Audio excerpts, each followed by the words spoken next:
Isaorantsika ilainaro noho ny nanomezany antsika menakavy andro vaovao indray amin'izao alakamisy 17 Jolay 2024 izao andro fetim-pirenena frantsay dia manantitra ny arabo ambamipirarintso ho antsika mianakavy na ianao eto an-toerana na ianao any ivelany dia anaterana an'izay araba izay ataontsika araba ny manjaka miadana samy mahazo ny ambany lanitra samy mahazo ny lafivalonynosy hatrany ampitan'ny ranomasina hoy isika teo mandeha ny fotoana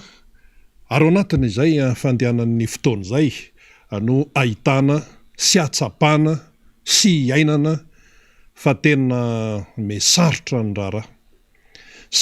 raharaha eto Madagasikara ary tena mampatahotra raha tonga dia hoe itsina ny resaka.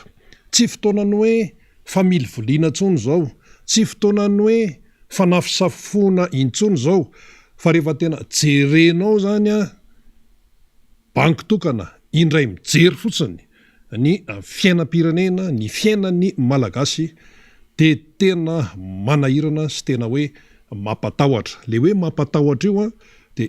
izay mihitsy no mahalaza azy fa tsy hoe manahirana hoe tsy hita sy ilazana azy fa tena mesarotra ny raharaha tsy zay fa tena mampatahotra ny toetra raha iainan'ny malagasy ankehitriny satria tena ao anatin'ny fahasahiranana tanteraka, ao anatin'ny fahantrahana tanteraka, ao anatin'ny adi-piainana maivay tanteraka milanja azo fijaliana tena hoe faran'izay mavesatra ilay malagasy. So tsika varimbariana ny amin'ny hoe eto Antananarivo ihany, tsy eto Antananarivo ihany fa manerana ny Madagasikara dia miatrika an'izay tena hoe fahasaharanana miopapana izay ny vahoaka malagasy. Fantatsika tsara fa io lalana io no lalan-draha ny firenena, lalana. Ary rehefa miresaka hoe lalana dia fitaterana ny ao an-tsaina amin'izay fotoana izay. Raha vao miresaka hoe fitaterana dia sarandalana ny ao an-tsaina ao anatin'izay. Inona ny taterina, ny olona sy ny entana ny taterina, dia inona ny mampandeha ny fiara, ny gasoil sy ny lasantsy. Dia ao zany ireo mifamatotra ao anefa no tena misy olana. Inona ny tiana ambara? Raha ny zava-misy ankehitriny zany tonga dia itsiana hoe tena tsy manana vahaolana ny fitondrana, tsy manana vahaolana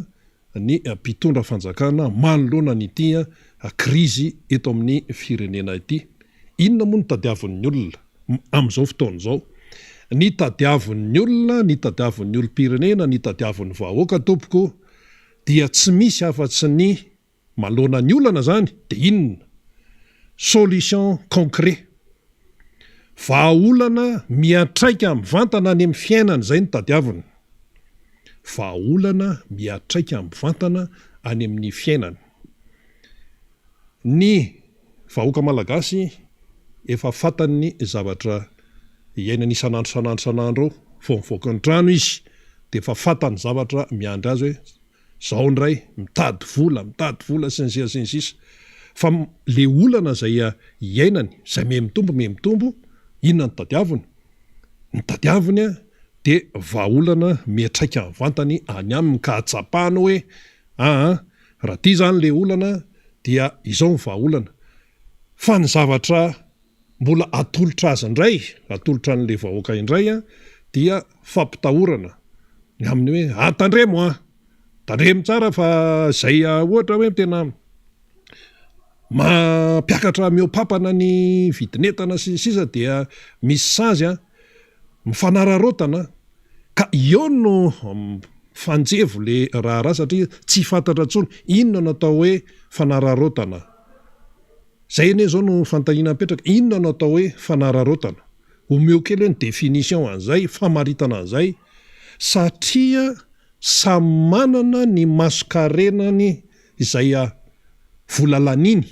amin'ny atao hoe entana izay vidiny dia avy eo amidiny akany tombony ny tsirairay samy manana ny lalana izay alehany. Sasany mandeha lalan-tany, sasany mandeha lalam-pasika, sasany mandeha ohatran'izao. Tsy mitovy zany ilay masokarena ny sarany izay laniny le olona. Ka ato zany ny mpividy mitazana hoe ohatra ny lafo be izy zany tena misy fanararotana mihitsy ao ananinao tena tsy metsy ka le hoe fanararotana tsy mazava ny momba an'izay tsy mazava satria samy manana ny masokarenany zavatra fandiniana tsotra de tsotra izay satria ny ato amin'ny teny hoe re tsy manararoatra de raha manararoatra zany reo dia tokony ampiarana sazy le lazaina manararoatra nefa manana ankajiny izy hoe zay tsy manararoatra zay koa tsy afaka manoatra ao anatin'le izy satria entana nividinay siramamy ray koa no vidinay tamin'ny herinandro zao mividiny miveriny zay efa mitombo iny miveriny zay manaraka an'iny efa mitombo iny de nefa le ato le mpanjifa le vola hoentiny miatrika an'iny tsy miova de miteny le mpividy zany hoe tena manararoatra eto ka lasa lay samy malagasy no mifamely eo zany ao anatin'le izy no mifanenjana ao anatin'izay hotsika te hoe tsy manana solution ny mpitondra manoloana nyity Kristy ary rehefa tsy manana solution izy de mazava be mipotra ho azy ny tsy fananany vision hatramin'ny voalohany mihitsy tsy nanana vision izy fa resaka namirapiratra foana no narantiranty teria loteria fampanantenana foana no nitenenina hoen'ny sofon'le vahoaka sy hitan'ny mason'ilay vahoaka zavatra mamirapiratra hitan'ny maso iny fampanantenana etseroa en'ny sofina iny zay foana nandritra ny telo taona sy tapany efa hiditra amin'ny efataona zany de izay no nizarana n'lay vahoaka malagasy dia natory de misy renoka de asa hoe firisan-jaton'ny malagasy zany amitsika am'teny zao no mbola renoka le dikany hoe renoka misy hevony mavesatra be ao anatin'le hoe renoka hoe mbola renoka ve zany zao ny akamaroan'ny malagasy sa ilay toe-javatra ienana am'izao fotoana zao dia efa mampifo am'izay mahatonga ny sain'ny tsirairay am'izay tena andinika hoe ve ohatran'izao no tena izy fa le zavatra nytenenina tamiko tato le zavatra nampanantenena tamiko tato resaka manidina fotsiny reny de inona ny zavamisy dia tambola tsy nampiakariny zany ho vidina lasantsy sy vidina gazoaly io de efa nisy foyer de tension teto dikan'izany foyer de tension zany de hoe sehatra anankiray izay ohatran'ireny vainafo reny vainafo anankiray zany no mirehatra de mitatra tsonako hoe tache d'huile mitatra tamin'ny voalohany zany le izy kelikely de me mitombo olana io resaka olana zay amin'ny voalohany aloha zany le olana kelikely ao amina sehatra anankiray ao amina toeram-piasana anankiray de aveo rehefa tsy voafe iny rehefa tsisy vahaolana hatrany am-boalohany dia mitatra de miteraka olana goavana be zay no atao hoe foyer de tension ka tany aloha tany de ataontsika hoe tany amin'ny heritaona lasa nizahatra miverimberina teto ane hoe tonga ny covid sy ohatran'izay de aveo mipoka ny ady tany Ukraine sy tany Russie de nisy ny foyer de tension tao anatin'ny fiarahamonina teto Madagasikara tamin'ny sehatra mbola vitsivitsy aloha zany tsika manaraka tsara sehatra vitsivitsy ohatra hoe ny tena miverimberina de teo amin'ny tontolon'ny fampianarana foyer de tension io tontolon'ny fampianarana indrindra ny tontolon'ny fampianarana ambony fa taty amin'ny fampianarana aty ambany koa ane efa azo lazaina nisy foyer de tension satria tsy voalohany vacation izao hoe teo indray ny resaka BPC sy ny sisa ao amin'ny fampianarana zany eny matetika izay io efa foyer de tension efa verimberina eo ny ao amin'ny tontolon'ny fahasalamana hitantsika tsara tamin'ireny covid ireny de ny kotaba ny dokotera ny mpitsabo-panampy sy sisa hoe zay tena miantoka ny ainay mihitsy zay amin'ny fiatrehana ny asa nefa tsy azo ny zo zay tokony anananay zany tokony ho azonay resabola zany de iny koa zany foyer de tension anankiray koa iny de nandeha ihany koa nitatra ihany le izy nitatra ihany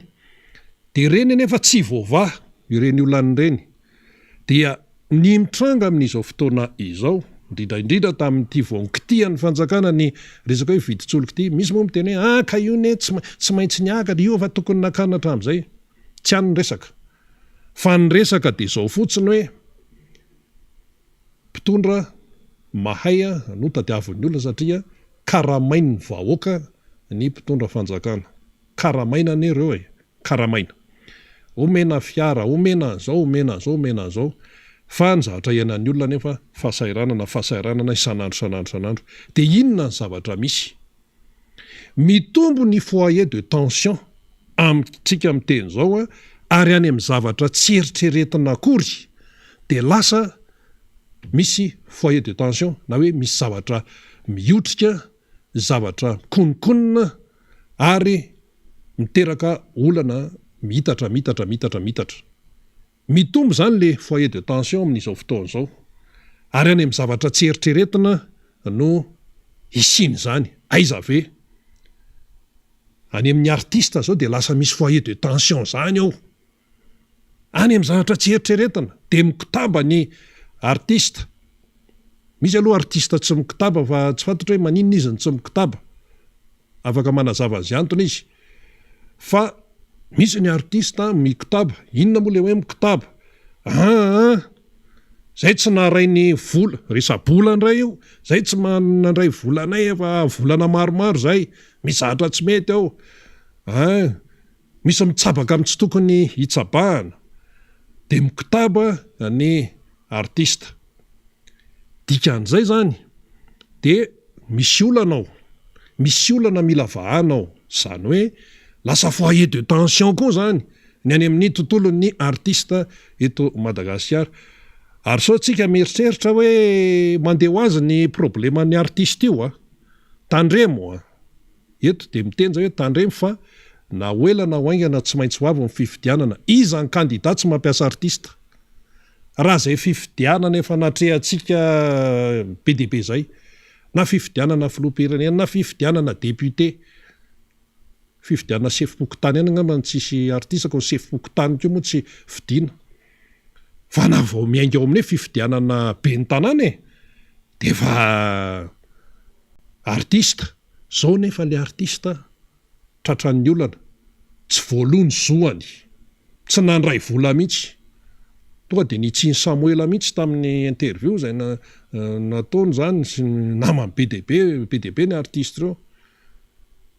De hoe aza mba miady amin'ny artiste ihany. Misy moa le fiteny aza mba miady amin'ny mpanao gazety ihany. Fa ity koa aza mba miady amin'ny artiste ihany. Fa rehefa tonga tompoko ny fifidianana, rehefa tonga amin'ny propagandy, na fifidianana inona na fifidianana inona, dia tsy maintsy mila mpanao gazety, tsy maintsy mila artiste. Reo foana ny tonga de ery lohalarany ery. Satria reo tena manana andraikitra lehibe amin'ny resaka fandresendrahatra sy communication satria ny anarany zany. Mpanao gazety ato de artiste ato. Mpanao gazety moa zany de fa io ny olana zay mahazo azy, tsy resantsika aloha. Fa ny ato amin'ny artiste zay tsy neritreretina hoe lasa misy olana le izy de zao lasa misy olana. Firy taona zay tao anatin'ny 80 taona tsy de mbola nahenona zany hoe manana olana ny artiste amin'ny resaka zoany. Nefa reo artiste reo foana no alaina isaka mihetsika de ndao.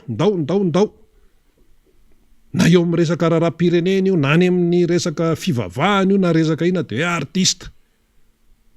Dia ao zany zao misy zavatra miotrika indray ao amin'ny artiste, lasa foyer de tension zany.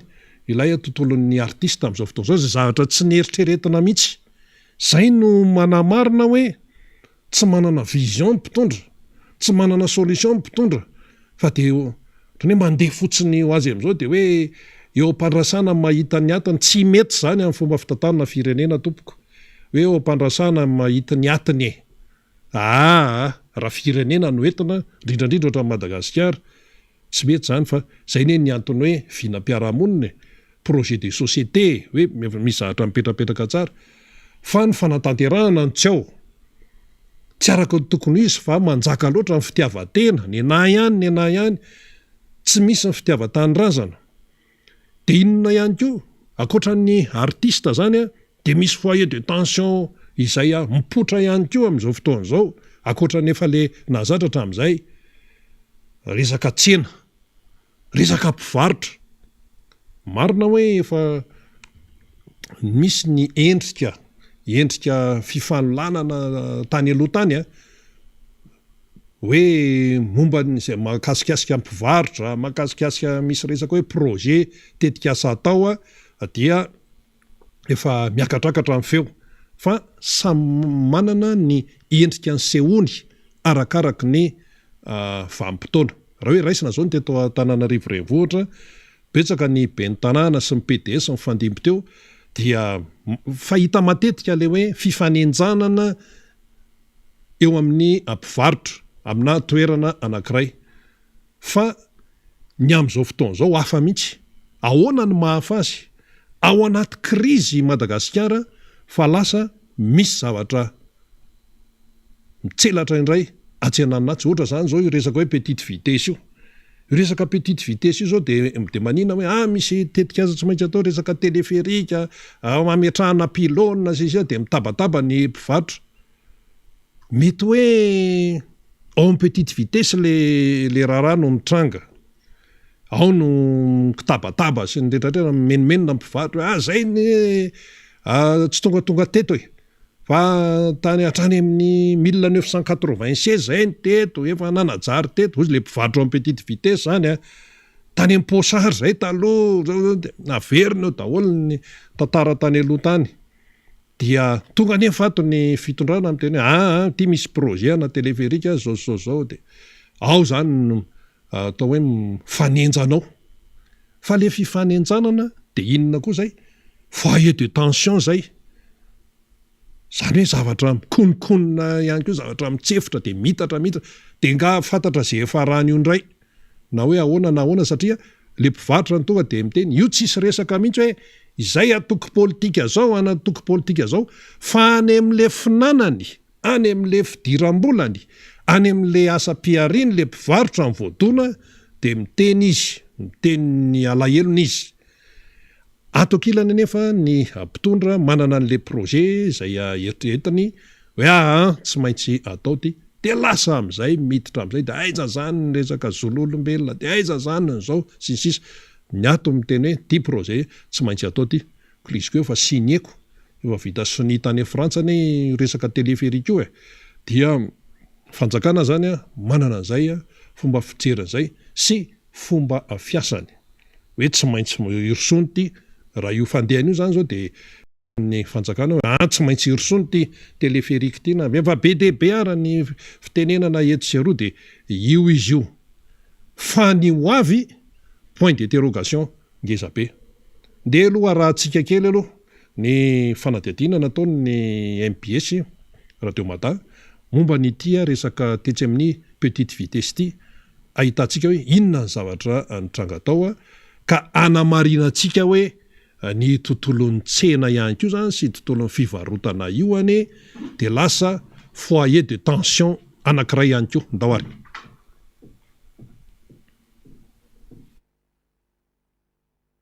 Ny antony andohany voalohany indrindra teto aloha zany de tamin'ny zoma.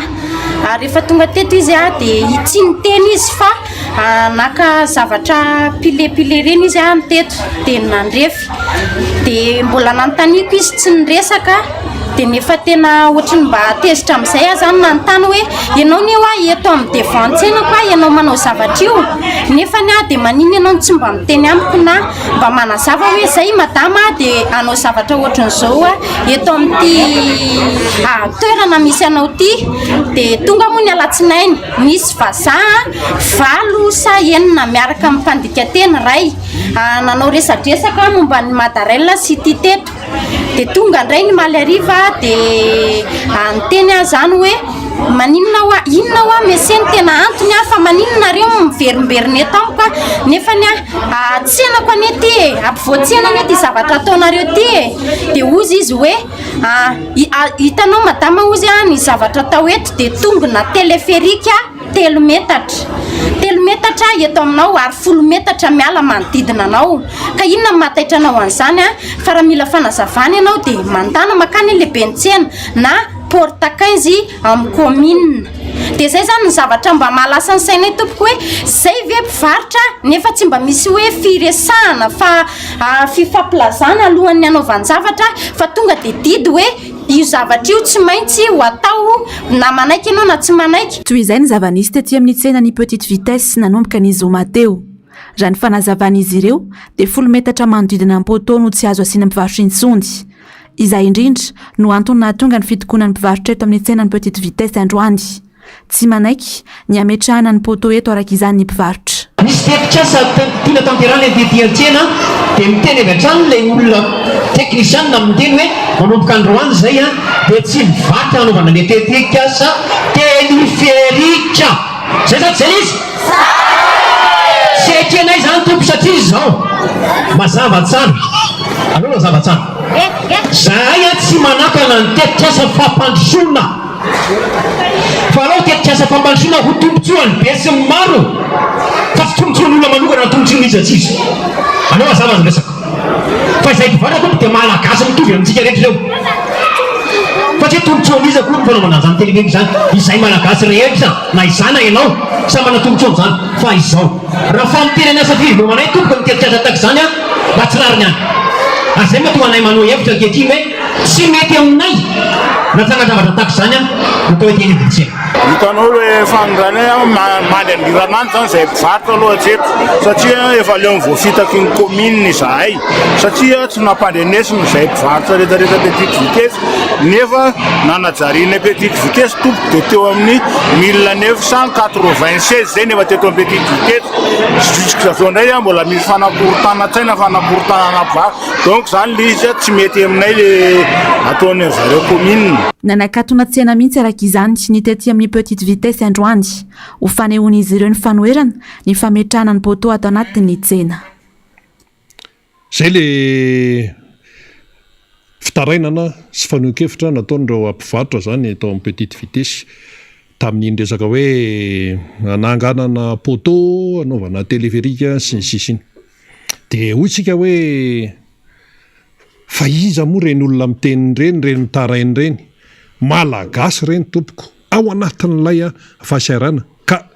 miteny izy satria zao any amin'le kapokany any amin'le fidiram-bolany any amin'le asa fiariana mihitsy a no voadona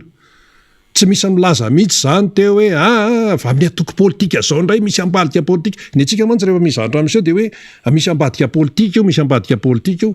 fa io tompoko a rehefa any amin'ny fidiram-bola no voadona tsy maintsy misokatra io vavy io a maneho a fitarainana fa ny sasany mety tsy mahatsapa any zany satria mety ny fiainany tsinona ka inona moa ny raraina zany ny fiainany mety fa ny fitiavan-tanindrazana tsy ao iny zany zao lasa foyer de tension iny fa inona ihany ko foyer de tension mipotra ihany ko amin'izao fotoana zao ary enjana ny raharaha dia resaka vanille tandremo a tsy moramora io resaka vanille io amin'izao fotoana zao zany zao tsika miteny zao zany a dia maniontsy fahafaliany a ny tatsaha amin'ny resaka vanille mbola hoentina namana fanira zavo manatany io rehefa avy eo ny any andapa dia ny any aiza koa izy teo sambava ny any andapa amin'izao tsika miresaka zao dia misy sakana eo anelanelany sambava sy andapa hoy ny namana fanira eo ambadika eo araka mivaovaovao ray zao dia inona ny anton'izany tsy faly ny mpamboly vanille tsy faly fa maninona izy ny tsy faly tsisy mividy mivokatra fa maninona izy ny tsy faly tsy arakaraky ny atao hoe fotoana lany sy ny fampanantenana natao taminy no zavatra iainan'ireo a tatsaha ireo a mpamboly vanilindreo ndia atao hoe tsy tatsaha raha vao tatsaha izy malalaka be fa hoe ireo mpamboly vanilindreo ireo mpamboly mihitsy a dia okotsika aloha anaraka tsara fa hafa le gidragidra le noentina teto fa ty hafa indray ty hafa indray zany hoe io resaka vanille io koa zany a foyer de tension tena enjana be io hoaniny tena manaraka tsara zany hoe misy zavatra mirehatra ato misy zavatra mirehatra ato misy zavatra mirehatra ato zany eny zao misy zany misy amin'izao fotoana zao ka hoan'ny mpandinika dia tena hoe efa mampatahotra ny zavatra misy eto Madagasikara tsy hoe resaka fititehiteny fotsiny fa tena hoe maso mijery sy mahita no hoentineto io resaka vanille io tsy moramora io ary le izy a efa mitroatra ny tantsaha mpamokatra mpamboly vanila amin'izao fotoa zao any amin'ny faritra varatra no satria efa nandritra ny fotoana maromaro mantsy no nainona ny ty gidragidra resaka vanila nyity de maro mantany fa inona ihany zao resaka vanila tsy mety faran'izao fa inona ihany zao resaka vanila n'izao de io izy io zany zany hoe mbola mitoetra mbola tsy voava ny olana izay mahazo an'ireo tatsa mpamboly vanila amin'izao fotoana zao raha ny any amin'ny faritra varatry Madagasikara satria matoa tonga amin'izany resaka zany hoe tena misy sakandalana hoe fanehoana vantana de tena hoe misy marary eo fa tsy pasipasoana fotsiny hoe misy ambadika io sy ohatran'izao sy ohatran'izao fa izay le hoe tsy ao ihany koa ny fahaizana miaino an'ireo mpamboly le capacité d'écoute sady tsy manana vision zany ny mpitatana amin'ny firenena amin'izao fotoana izao no tsy manana ihany koa an'izay hoe capacité d'écoute izay na resaka vanila io na resaka tontolon-tsena io na resaka fantsifana io aiza le capacité d'écoute aiza le fahaiza-miaino aiza le fahaiza-miaino satria Madagasikara tsy han'olo tokana na ho anna toko anankiray na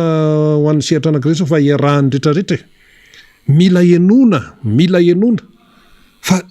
hoe zay zao ny eto ka zay zao ny eto ka de alao aloha zay anao zay ataona eto nenay ny zavatra zay alaninay tsy azo kitikitiana ny avantagenay fa nenareo no any aloha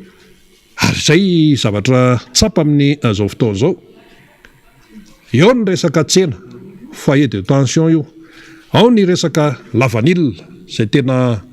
mampitahotra fa misy ihany koa ny foyer de tension hafa ihany koa zay mipotra ao anatiny izao fiainantsika izao inona ihany koa ty resaka tany ty ady tany tsy ady tany aroa de misy moa tsy taitra fa raha olona tena mandinika zany de tena mampatahotra ihany koa ity resaka ady tany eto sy roa ity tandremy tsara raha mpanaraka tantara isika fa rehefa tonga ny colon ny vazaha frantsay nanjanaka amin'ny Madagasikara nampipoaka ny tena fahatezera mena lambany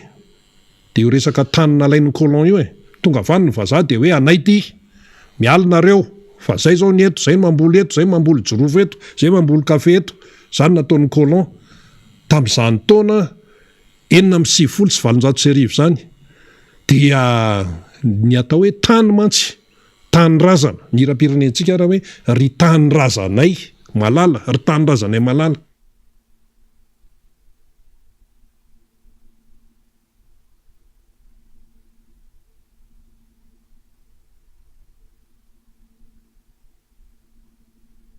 tany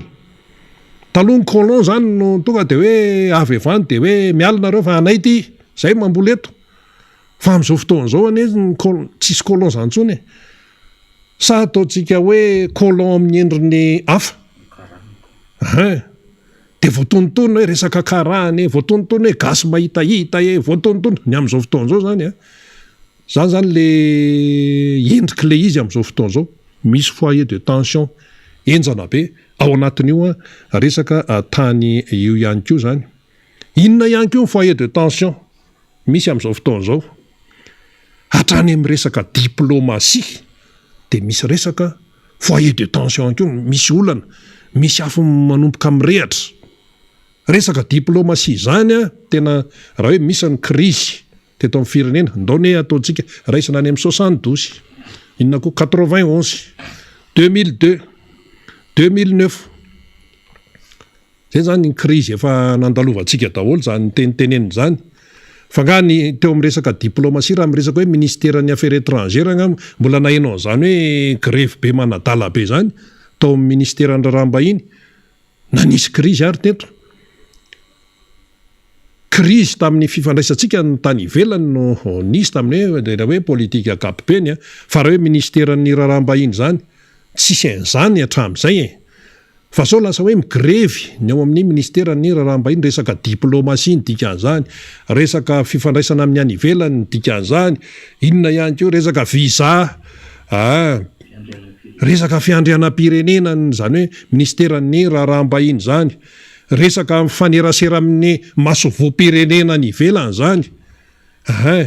Zany hoe raha ao zany no misy olana tsy voava fa miodikodinao fotsiny dia isika malagasy no tena hoe mianjaanja. So teneniko le tena anankiray fa zay ngamba mba miajaja kokoa, mba miasa mianjaanja eo amin'atrehan izao tontolo izao. Hatramin'ny solotena amin'ny banky iraisam-pirenena no efa nanao teny mahery tamin'ny zavatra niainany tao amin'ny dosy. Misasa maraina izy tapaka ny jiro dia nanao teny mahery any amin'ny alapam-panjakana. Dia ity indray manao grevy mitaky ny zony ny mpiasa ao amin'ny ministeran'ny raharaham-bahiny. Dia manoloana an'izay dia pasipasohana fotsiny, dia rehefa tsy mipasipasoka dia mandeha ny teny marary etseroa, zay no avaly ny atao hoe fitakiana sy etseroa zany ao anatin'izany raha rehetrarehetra zany. Dia inona ny zavatra misy zany amin'izao fotoan'izao? Tabatabany ato, mandeha ny fanehoan-kevitra maro isan-karazany, mipotra ny foyer de tension, etsery, yatsy. Manomboka mirehatra ny atsy, raha atao karikatura dia zay le izy. Any amin'ny zavatra tsy eritreretana mihitsy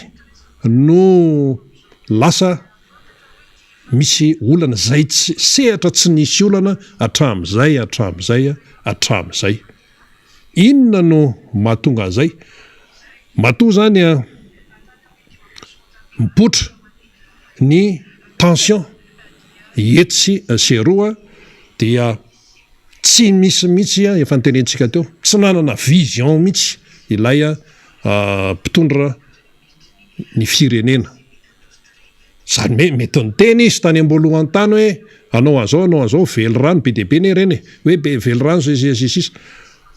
Ianao ve nanao velo rano kanefa foyer de tension be dia be no mipotra? Inona koa zany? Olana ato ka olana roa dia ao anatin'izay tsy tafavoaka mihitsy ilay firenena, tsy tafavoaka sika hatreto. Kanefany manoloana n'ilay toedrarà dia petraka amin'izay mifanontaniana ary tsika tsy antany tsony ny mpitondra ny azy zany dia manana ny zeritreretiny ihany izy fa miantefa amin'le olom-pirenena sy amin'le vahoaka malagasy amin'izay zany ilay fanontaniana hoe ianao io ve, ianao olom-pirenena io ve izay tsy maintsy miatrika ny ho avy, ianao io ve mamelim-bady aman-janaka io, ianao io zay mianatra io, ianao io zay mitantana orinasa io, manahoana ny fahatongavan-tsaina amin'izay manoloana ny zava-misy. Nisy ray aman-dreny ny teny hoe izao zava-misy zao tena fahasairana an'izao dia za kosa aloha izy mahita fa manery ny tsirairay, iza le hoe tsirairay, le malagasy 700 mahantra teneny Banque mondiale, manery ny malagasy maro anisa zay mahantra mba isokatra amin'izay ny mason'izay nikipy, isokatra amin'izay ny sofiny izay atao hoe takona na tsetsina, ka mba mahay amin'izay mandanjalanja sy mandinika tsy ho voarebireby intsony. Satria maninona? Rehefa ny any anaty vilaninao mihitsy no tsisy tsony, ary le vilaninao mihitsy no tsy maintsy amidy satria tsy misy azo atao ininona tsony. Rehefa tsy manana akanjo tsony ianao fa tsy neny akoditrao, rehefa tsy mianatra tsony ny zanakao, rehefa tsy voahary tsony ny fambolenao eny ambanivohitra fa misy dalo foana etsy Anjorobe etsy ve rangaty dia dalo tsisy farany. Rehefa zay zany no miatratra ny anaty taolana mihitsy ilay fahantrana, dia izay fahasarana an'izay no mampisokatra amin'izay ny fomba fijerin'ny malagasy ilay antsoina hoe vahoaka malagasy, manoloana ny fikafika, manoloana ny fanambatambazana etseroa. Zany no zavatra misy, ka ilay fahasaranana zany dia mitondra makany amin'ny hoe mamisokatra ny mason'ny sarambabem-bahoaka dia atao an'izay hoe sarambabem-bahoaka izay satria ho ahy eto Madagasikara tsy izay no nytenen'izany fa ny sehatra resam-pirenena tsy misy tsony ny klasy moyenne eto tsy misy an'izany tsony eto fa mpanan-karembe dia tonga dia mantra zay dia ao anatin'le mantra io andray ao zany mbola misy sokajy le tena any amin'le hoe farahidiny tena hoe fadiranovana tena hoe very fanahy mbola velona dia ireny le matory eny amin'ny sisin-dalana sy ny sisa ka raha zao fandehan'ny crise zao zany mandeha miady tany tsy mamely tsy fandrim-pandemana tsy mamely sy ny sisa dia hitombo ny exode rural ihany koa tsy maintsy hitombo ary ny tompona andraikitra ny tsy samy mamoaka ny taremarika momba ny exode rural raha ny eto Antananarivo fotsiny no resahany fa nga zany fantatrao zany tsy fantatrao fa ny zavatra misy aloha zao dia me mitombo ny 4 matory eo ambanin'ny tetezan'ny biorritika taloha teo tsisy natory misy 4 ihany eo taloha ataoko hoe tany amin'ny 3 taona lasa fa zao mandalova anao amin'ny 9 sasany efa amin'ny 7 latsaka fa feno matory eo reraka le 4 dia matory dia eo dia miteraka ihany aizary zany aizary tsika zany dia abitipitinantsika zany dia ny hoe tinambara dia zao hoe firenena tsy misy lalaka zoran'izany tsy tafavoaka lavitra mihitsy zany kanefa izay zao ny zavatra iainantsika amin'izao fotoana zao tsy manana vision satria tsy mahafantatra an'ilay zavatra tokony atao ny mpitatana amin'ny firenena amin'izao fotoana zao le régime mihitsy zany io tiana resahany io le fitondrana amin'ny ankapobeny mihitsy io tiana ho resahany io amin'izao fotoana zao satria ny olona dia mitady vahaolana dia misy miteny ihany hoe akinareo ne ohatra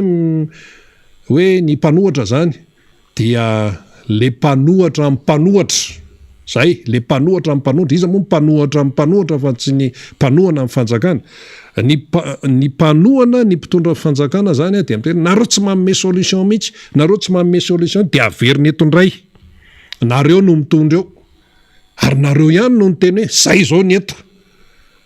nareo ihany no miteny olona atao amin'ny mpitondra fanjakana atao ihany mpanohana amin'ny fanjakana miteny hoe reo mpanohatra eo imbécile manompana zany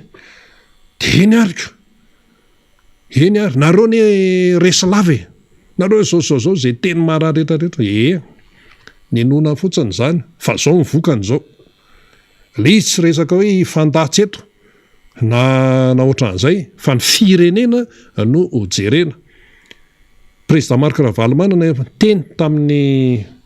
tamin'ny fetin'ny tiako Madagasikara tao Macron Beoririka iny hoe lasa momba ny lasa ny hoaviny tsy maintsy banjinina zany mihitsy le izy no avy no banjinina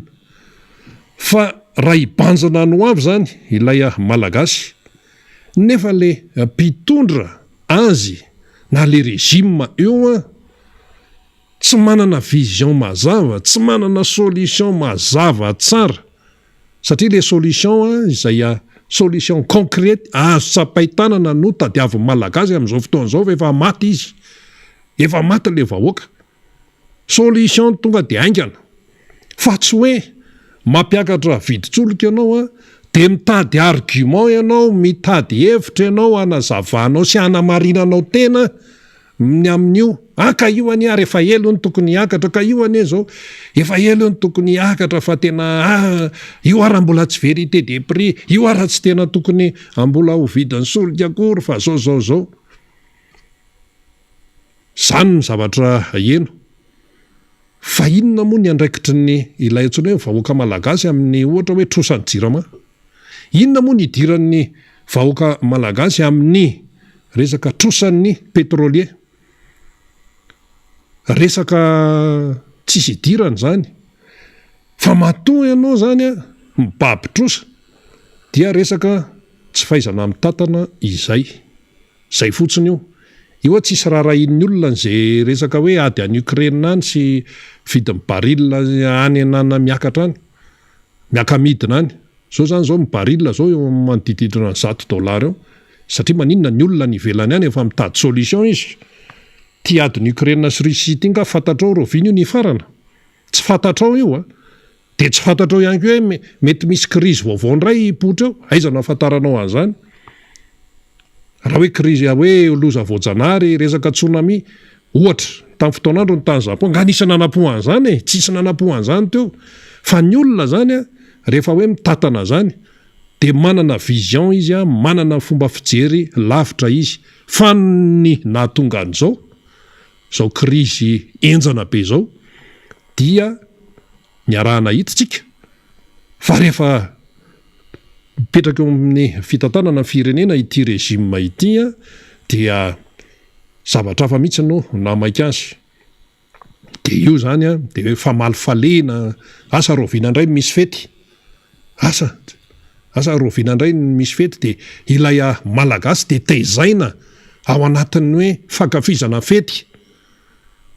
dia manahirana no mitenen'le izy hoe misy ane olona miteny hoe roviana indray ny zory fere manaraka misy resaka akamoana ao anatin'izay efa jerena mihitsy le calendrier dia hoe roviana indray misy zory fere andro tsy fiasana manaraka nefa ny any amin'ny tamin'ny mandroso a miasa foana dia PIB mitombo sinsisa ny tsika eto ny vola vahiny zara raha miditra izay zany a averimberina foana izay zavatra zay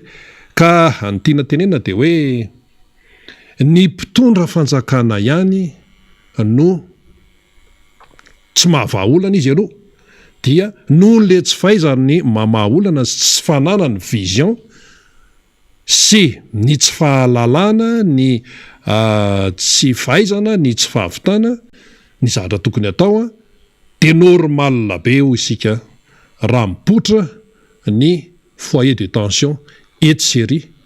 izay a tsy noeritreretan'ny saina akory hatramin'izay hoe isy an'izany ministera ny affaires étrangères resaka lavanila resaka aditany zay zavatra tena saripady daholo raha reo telo reo fotsiny resaka tany a io tena sarim-piaro amin'io malagasy resaka tany a resaka diplomasia resaka hoe raharaham-bahiny dia eo ihany keo ny resaka fambolena io zao resaka vanily io rehefa oaoa be gidragidra tsy fantatra zay farany io fa vanila ihany mbola misy olana eto ny vary hatramin'izao mbola tsy voavava foana ny olona amin'ny vary hatramin'izao ninona tenenina aloha mbola tsy voavava mbola mitoetra foana ny olany vary hoe fararano moa zany teo niakatra vany dia ohatrany hoe mba nidikidina kely ny teny amin'ny fivarotana teny fa ianao mbola manafatra vary dia ho avy indray zany zao ny maitsoahatra tsoatsy satria tsy maintsy andalo amin'izay tsika novambra desambra janoary dia anafatra vary indray fa maninona raha ampiana ny tatsà dia vita point ampio ny tatsà dia vita point dia tsy manafatra vary tsony na vita 12 tonnes teto ny 1 hectare tamin'ny andron'ny président Marc Ravalomanina ka ahoana ny amin'izao tsy havita mahavita ny tatsà fa izy tsy ampianao kinary no ataony eo ny mpangalatra etsy ary le mpangalatra amin'io tsy iza tsy teratany vahiny no mangalatra ny atsembohan'ny valin'ny atsembohan'ny tantsa fa malagasy ray tanrazana amin'ny any mampalahelo ane zany zay le hoe mifampinana ny malagasy ane reo manafika ny tantsa manana omby reo malagasy ane reo daly reo malagasy ane reo mpamakitrany reo malagasy daholo reo zay olona tokony hamokatra olona tokony hitondra izay hoe fampandrosoana dia lasa olana satria tsy mipetraka ny politika mpampandrosoana tena izy sy araka ny tokony izy tsy mipetraka fa resaka amin'ny BDB dia mihodinkodina eto tsika raha petraka zany no fanontaniana hoe anahoana ny hoaviny ty Madagasikara ty manahoana izotra makaizy ty Madagasikara ty dia mba valio hoe zay mizotra makaizy ty Madagasikara ty amin'izao zavatra iainantsika zao tsika man zao dia resaka viditsolika dia eo viditsolika io aloha izy io fa le fiainan'le malagasy mihitsy mizotra makaizy dia eo zany samy mifanafisafilo eo daholy hitako mihitsy zao dia betsaka misafisafilo ahoana tokoa moa zany mizotra makaizy tsika ty sa hoe miaina fotsiny amin'izao zao zao ny frantsay androany manamarika amin'ny fetim-pireneny 14 juillet fierté mihitsy zany ary rehefa hoe 14 juillet misy matso amin'ny Champs-Élysées zao misakafo tsara sinsisa fa ny frantsay rehefa 14 juillet dia manao tombana izy fa nga Macron sy ny mpitatana firenena frantsay eo hoe afaka anao zay tiany atao eo ka dia hoe ipasipasoka tsy manaiky an'izany fipasipasohan zany ny frantsay raha vao misy zavatra hitany fa tsy mety etsy ary ny any raha vao hita hoe misy hoe foyer de tension hoe misy afo mirehatra sary mantsy iny sary iny le hoe afo mirehatra iny so hoe ahoana indray hoe tsy azony sasany le tiano tenenina zay le hoe foyer de tension ao misy afo mirehatra moramora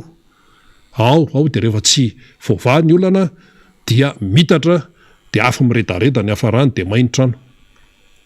zay le sariteny zany ka ny any amin'ny firenekafa rehefa hitany mpitondra hoe misy foyer de tension zany dia tena ezany mamany iny amin'ny fomba rehetra mihitsy fa tsy hoe pasipasoana na menasena indray na anaovana teny marary indray fa nga zany mahavahaolana tsy mahavahaolana zany vahaolana no tadiavintsika eto amin'ity fireneny ity ka hoe nareo tsy manome vahaolana mihitsy inona ny vahaolana eo efa be dehibe zay vahaolana ny teneniny zay efa be dehibe ny vahaolana ny teneniny hoe zao na resaka covid io na inona na inona efa be dehibe no ny tenenina raha ny taty amin'ny mpanohatra aloha fa teny marary sy teny latsalatsa no ny tenenina ny mpanohatra rehefa mba miteny sy rehefa mba hoe mandroso vahaolana le izy nefa raha ny tenin'ny mpanohatra dia mitombona daholy mitombona dia atao mihitsy hoe hatrany amin'ny 570 isanjato na mihoatra ara ny tenin'ny président Marc Ravalomanana mitombona daholy atao mihitsy hoe 100 isanjato mitombona daholy ary zao zany ny olona dia tena mandinika amin'izay hoe tena ahoana tsara ivity dia mipotra ny fitenenana ny ambadika any fa ny sasany aloha mbola menamenatra iza le menamenatra eo le miteny hoe nanenina zay dia io zany tena mihaino fotsiny tena tsy napozina mihitsy sinsisa marary ianao zao no soavaly miatobila fomba fiteny tena midemerda eto seroa ny ankizy tsy mahalala an'izany hoe tsy misakafo tsy mihinan-kanina tsy mahalala an'izany ny ankizy dia zao zany zao ho avy ny fanadinana baccalauréat dia tena sahirana ny ray aman-dreny sahirana ny mpianatra moa zany hoe hiatrika fanadina izy dia tsy maintsy tohanana mafy dia mafy arak'izay atao satria zanaka malagasy reo fa rehefa vita ny fanadinana baccalauréat dia mbola eo ndray aloha ahoana indray ny toy an'ny raharamanga fa tena raharaha ity ary tena enjana ny toetra raha eto amin'ny firenena amin'izao fotoan'izao noho ity fahasaranana lava reny ity dia misy fanontaniana mipetraka hoe roviana vao hifarana ny fahantrana ny gasy dia tsotra ny valiny mifarana ny fahantrana ny gasy rehefa apetraka mazava tsara ny fitiavan-tanindrazana mahafantatra ny tokony atao sy ny tsy tokony atao ny mpitondra ary mahafantatra ny andraikiny sy ny adidiny ny olona ny olom-pirenena tsirairay io koa tsy manilikaly fa samy manany ny andraikiny aloha zany ny tsirairay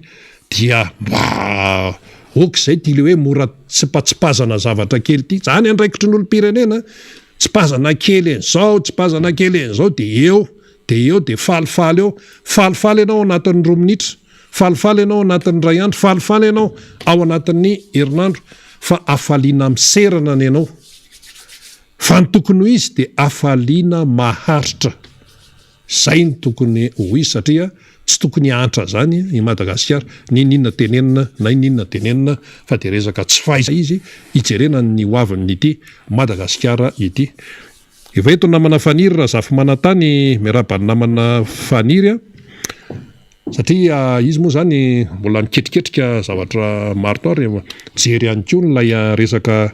hoahoahoa be indray tsy misy farany any sambava sy any an-tapy any amin'ity resaka tsy fahafaliany ny mpamboly vaniliny ity miaraba mifaniry a da oary zatsisy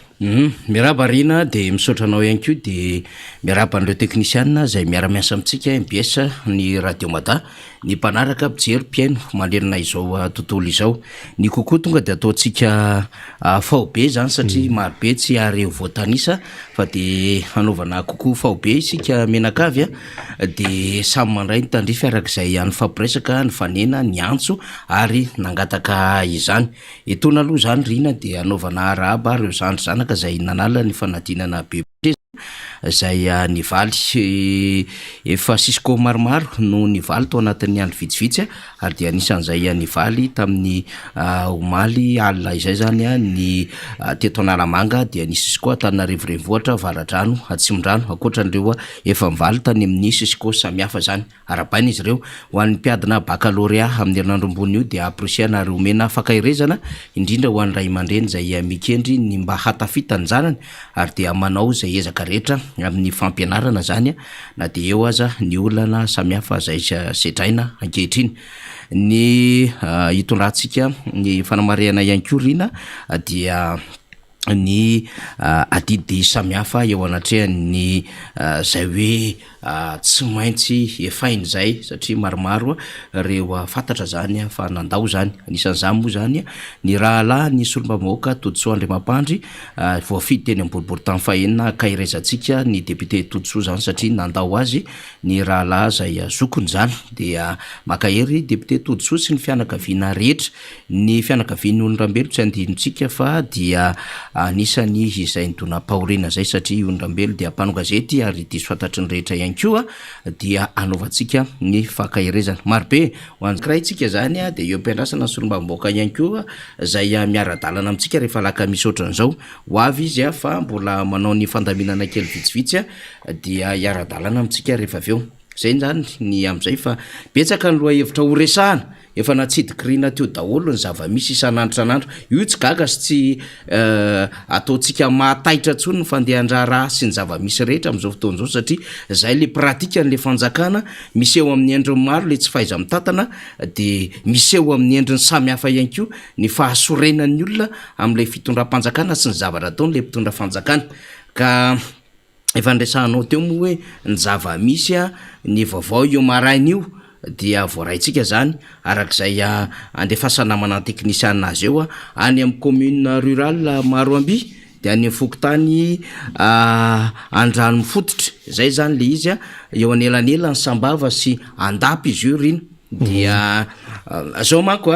rehefa mandeha zany ianao aty amin'ny lalam-pirenena fahenina dia mahazo amin'ny lalam-pirenena fahadimy sainkazo zany dia lalam-pirenena fahenina moa zany aty amin'ny Sapanana Ambondromamy dia mahazo amin'ny mapy koa ny Port Berger dia Antsoy eo amin'izay le lalan-dratsy be mihitsy jusqu'à Trano be fotaka maro mandia dia mahazo aty Ambanja dia Ambanja amin'izay mitodika mandeha makany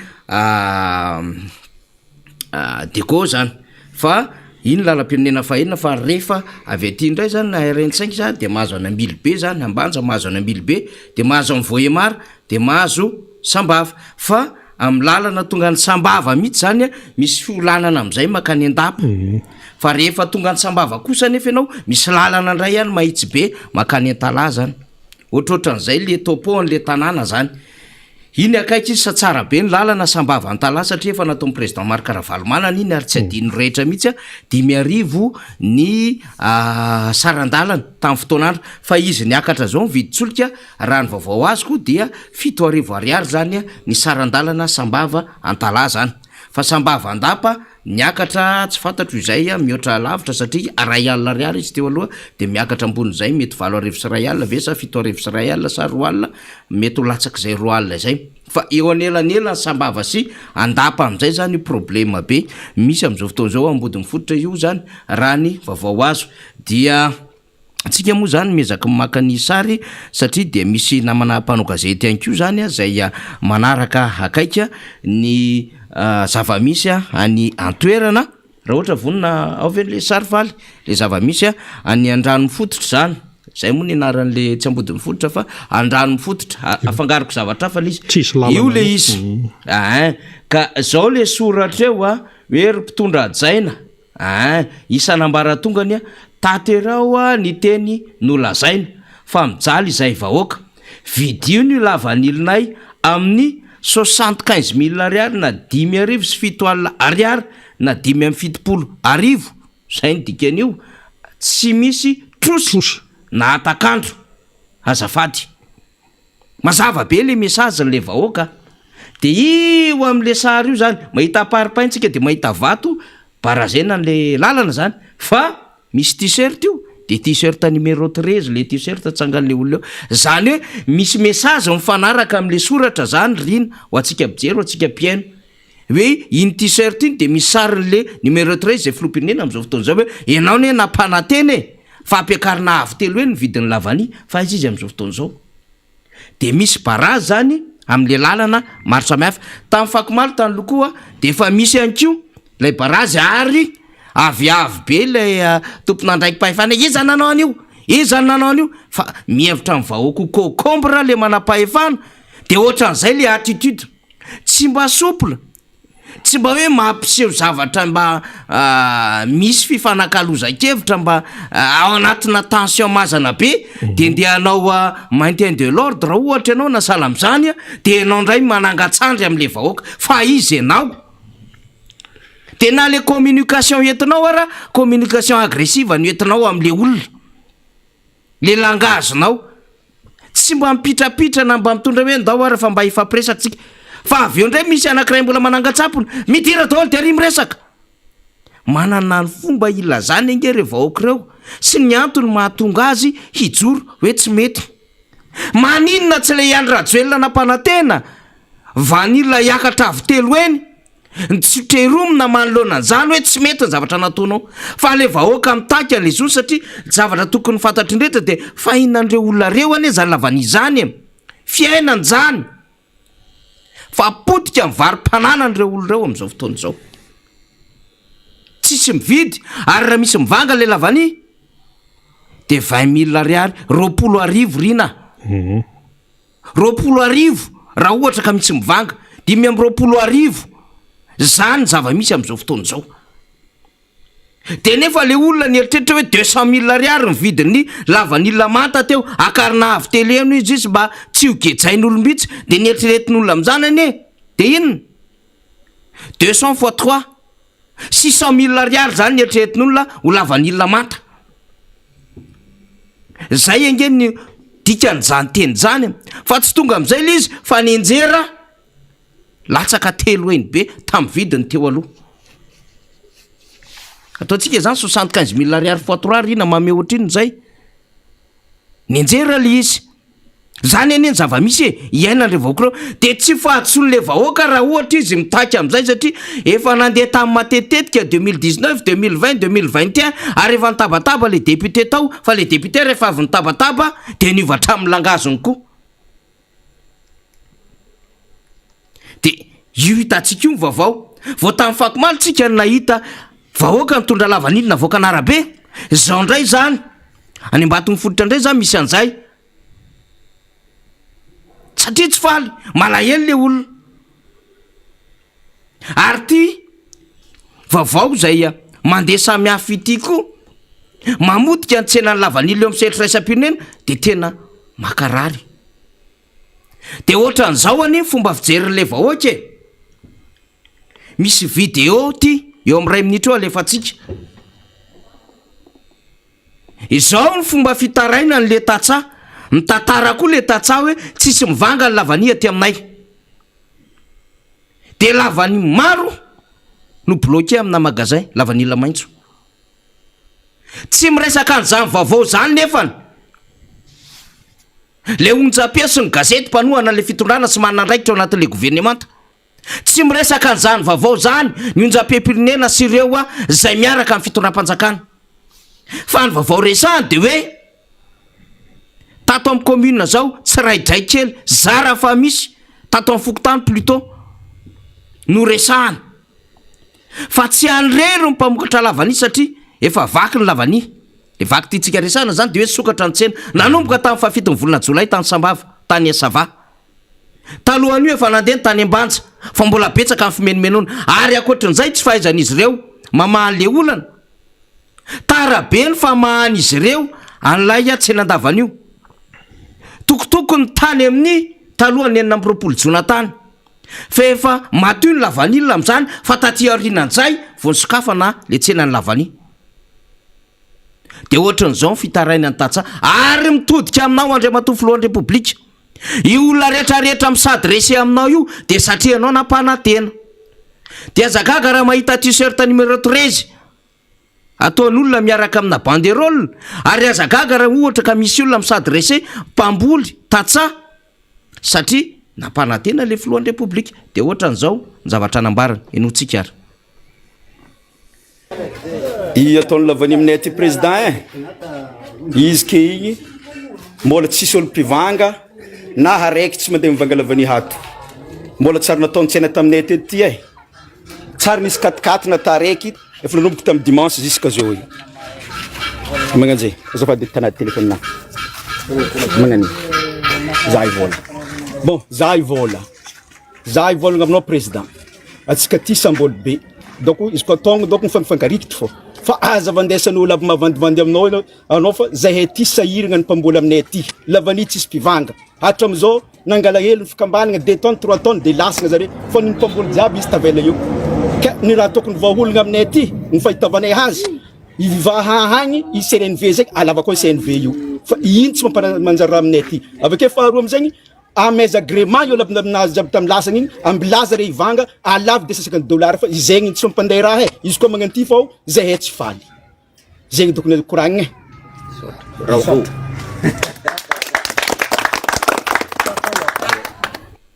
mazava korana zay mananjany eo reo tatsareo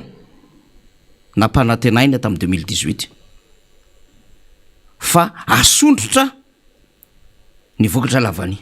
kejain'olombitsy alevasike le faly le sary le tamarontsetra nataon'ny filohan'ny repoblika 2018 tao anatin'ny fampelezan-kevitra satria capturen'olona le izy ka zao ny zavatra nambarany le filohan'ny repoblika tamin'izany fotoanandrano tao anatin'ny distrika marontsetra 5 décembre 2018 deuxième tour ny élection présidentielle candidat numéro 13 Anne Rajoelina nanoratra an'ity tao amin'ny pagina tsy avelako gejain'olombitsy itsony anareo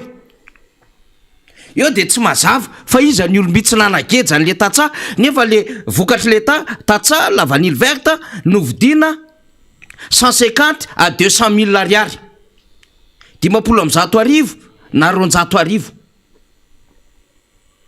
dia izy ampy zay ny fanararotapahefana eo amin'ny famokarana lavanily tsy mendrika ny aina anaty fahatrana lavo zao ny vahoaka malagasy fa mendrika ny olohana andeha ifametanana satria irika farany ino tsara irika farany anavotana ny Madagasikara izao raha miaraka amika anareo tsy maintsy mandresy isika tao anjahana io anjahana io commune rurale any Marontsetra district azoko antoka fa tery amoron-dranomasina nanaovana an'io tsy lavitra ny navana zany fokotany eo anatin'ny commune rurale anjahana district Marontsetra ary efa miverena amin'ny fandroa zay tamina propagandy législative zany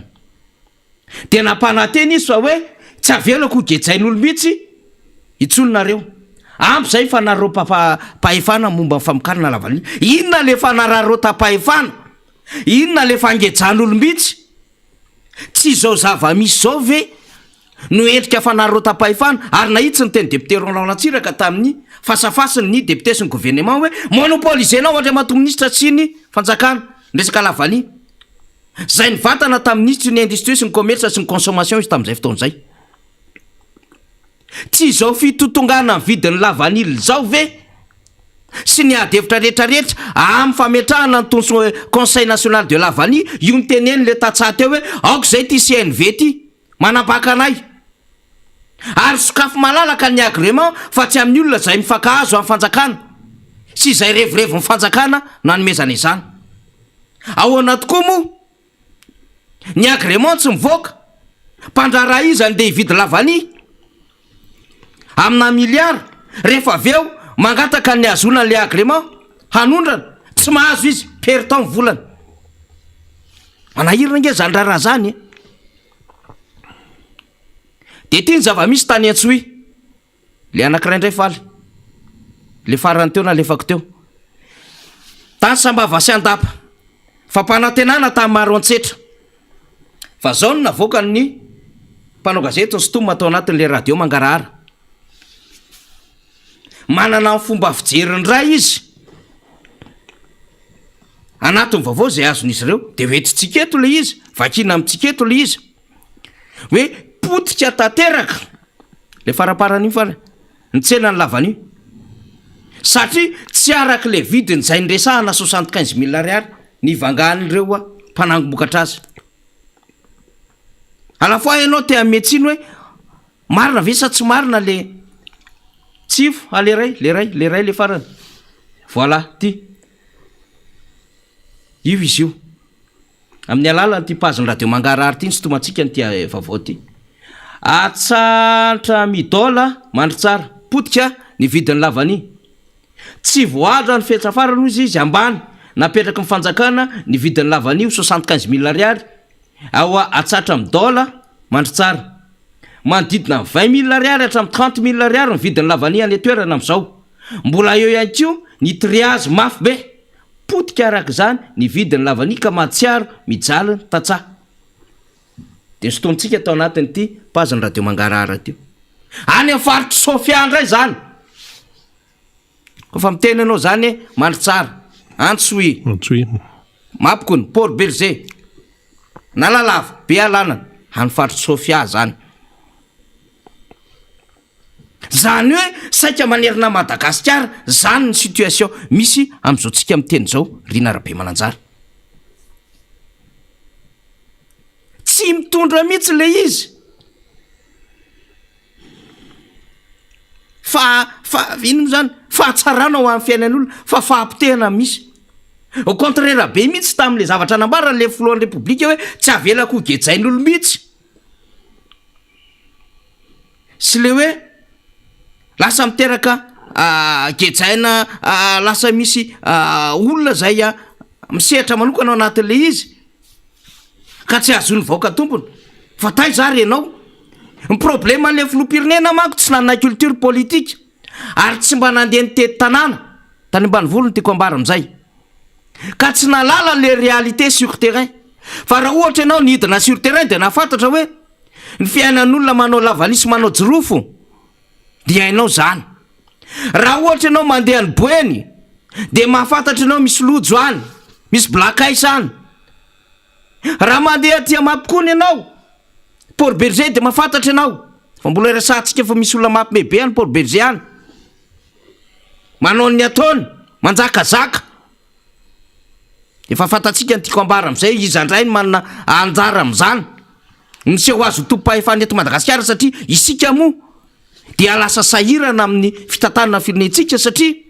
lasa tompony mangatakatiny le malagasy fa misy endrik'olona zay mora fantatra ny aviny sy ny paoziny sy ny tareny sy ny ataony manjakazaka eto Madagasikara ndresaka tany rina tao ao anatin'izany reny olo reny fa mbola resantsika zany fa miresaka Port Berger de fantaro ny réalité hoe inona ny tena fiainan'ny olona taty mampikosy Port Berger de fantatrao nanao voamaina le olona nanao tongolo de midépendre ny reny vokatra zay niainany reny olo reny any amin'ny distrika misy azy ny fiainana de tsara ny fiainan'ny olona lavania rehefa nresahako teto foany ty fa tafo bozaka taloha efa mba mivadika tafo taolona satria tsara ny vidina lavany tranona tatsa mpamboly tsy nisy fahitalavitra nanjary nisy fahitalavitra nisy canal sat nisy parabole nisy star times olo tsy nanana salon complet nanjary afaka nandeha tongotra zare ny vidy matela fa avy eo ny verina nanana zambogony raha tsy hainao zany atre matoa filohan'ny repoblika moto zany tataky ny Honda reny Kinlona reny France Rider reny satria ny moto ny fiainan'olona ambany volo ohatr' zany le zava-misy de ilaza ianao ve fa hoe tsy nety nahantra le vahoaka alors que izy afaka nampianajanaka tamin'ny université nampianajanaka tatanambe fa tsy hoe nijanona tambany volo ny zanany ka nanjarinamboly nandalo ny anjika tamoron-drano natandramasina fa tsisy nininna tao mais non afaka nianatra tatanambe ny janaky ny vahoaka tany ambany volotany ary afaka namatsy ny ray aman-dreny satria nisy vola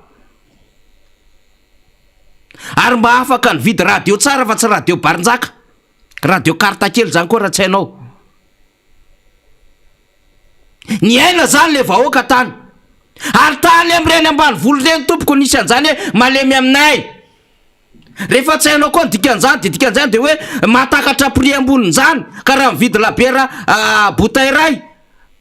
raha 25 000 francs vidiny de zareo malemy aminay dikan'izay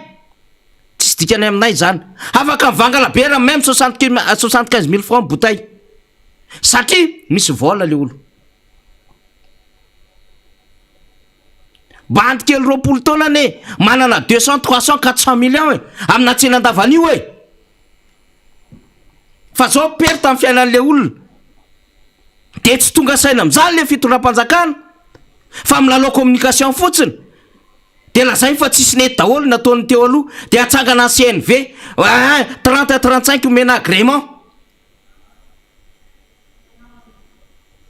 osahira oentitra amin'ny fitondram-panjakana ale voir izy tonga any apary mivoaka ny information avoaka kely faly azafady inona ny zava-misy navoaka ny presse française misy olana io le orinasa akeny daksa io fahazokany io any Allemagne izy io misy pesticide le lavanila va ty Madagasikara amin'ny fotoana andehana le tompona ndraiky mpanjakany any ivelany no voanjo information zao de lavanila malagasy misy an'izany de ny esorina teny an-tsena teny le la glace misy lavanila va ty Madagasikara io le izy io et scandale sur la vanille de Madagascar. La presse française aussi s'acharne sur les pistes de la Grande Île. Parlons de la découverte des traces d'un pesticide cancérigène. Mahatonga homamiadana zany avy amin'le la vanille aty Madagascar. Dans des gousses de vanille achetées à Madagascar. Zany zava-misy ihany zany. De mamenatra l'izy satria vao marinao hoe oxyde d'éthylène l'izy eto provenant de vanille de Madagascar. Amin'ny fotoana andehana an'le tompona ndraiky mpanjakana any mivoaka zao vaovao zao sady mamotika an-tsenatsika no mitarika fahafambaraka. Atsy ambany volo atsy nefa migrevy tsisy mivanga lavany. Teny député Roland Ratsiraka. Ary tena encouragé tsika ny solomaamboaka ny Madagasikara voafidy tao Tomasina voalohany.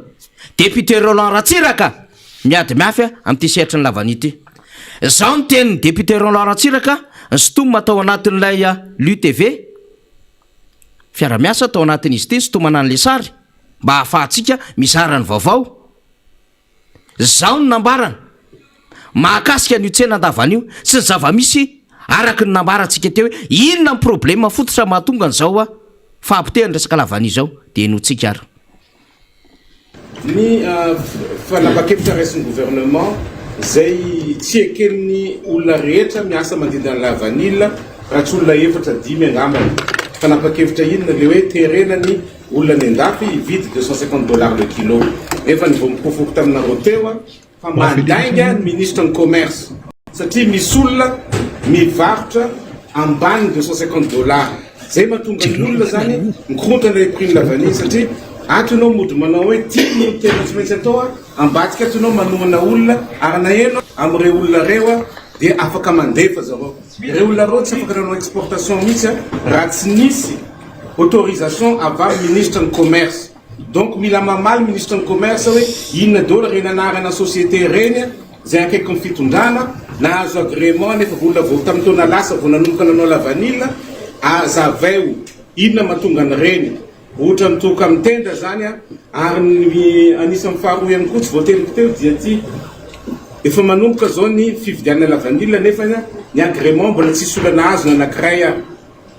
zany hoe ianao zany andeha vidy entana amina miliara nefa tsy fantatrao ianao na rapitso mahazo manondrana na tsy mahazo manondrana. Zay zany le teneniko lava amin'ny monsieur le premier ministre hoe miasa io gouvernement io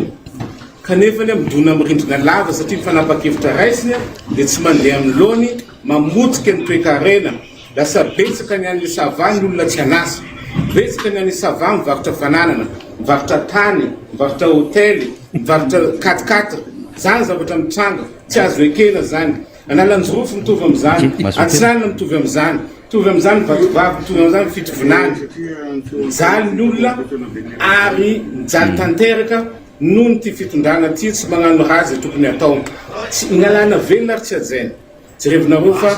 la 94 046 rehefa manontany an'iny amin'ny Assemblée nationale dia mijerijery anahy fotsiny le ministre rehetra sy le premier ministre. Magnino moa tsy vérifie na hoe abrogé na tsy abrogé lalàna teneniko io. Lalàna io dia tsotra. Lalàna fa tsy texte hoe décret na arrêté miteny hoe libéraliser la vanille. Ary misaotra monsieur Parrain Auguste za fa naveriny zay hoe io lalàna io tamin'izy ministre io lalàna io namboarina. Donc zany fanapa-kevitra ny raisina tany sava dia tsotra. Avereny fotony ny raharaha la vanille, ny fanapa-kevitra momba la vanille. Atsara io prix de $150 le kilo io. Ary azasiana zany hoe namana ihany amena agrément fa atao fotsiny hoe zay olona mahay le asa la vanille dia mahazo agrément daholo. Avy aloha malalaka ny setra la vanille. Ny mpandrara mandrara, ny fanjakana resaka mikarakara resaka fandriampahalemana dia ny mpamboly mamboly zay. Fanketriny mikorontana ny zavatra rehetra dia ny farany dia manentana ny olona rehetra za manana la vanille. Dia izy moa ny teneninay hoe mandeha amin'ny sava, eo tapitanana sava, mandeha amin'ny ray aman-dreny sava ara-panjakana, ento ake daholo la vanille rehefa tsy lafo, ento eo daholo la vanille rehefa tsy lafo, dia ampiseho anazy hoe tsy lafo ty zany. Tsy fanakorotanana zany fa mampijoro ny olona amin'ny rariny sy amin'ny zony.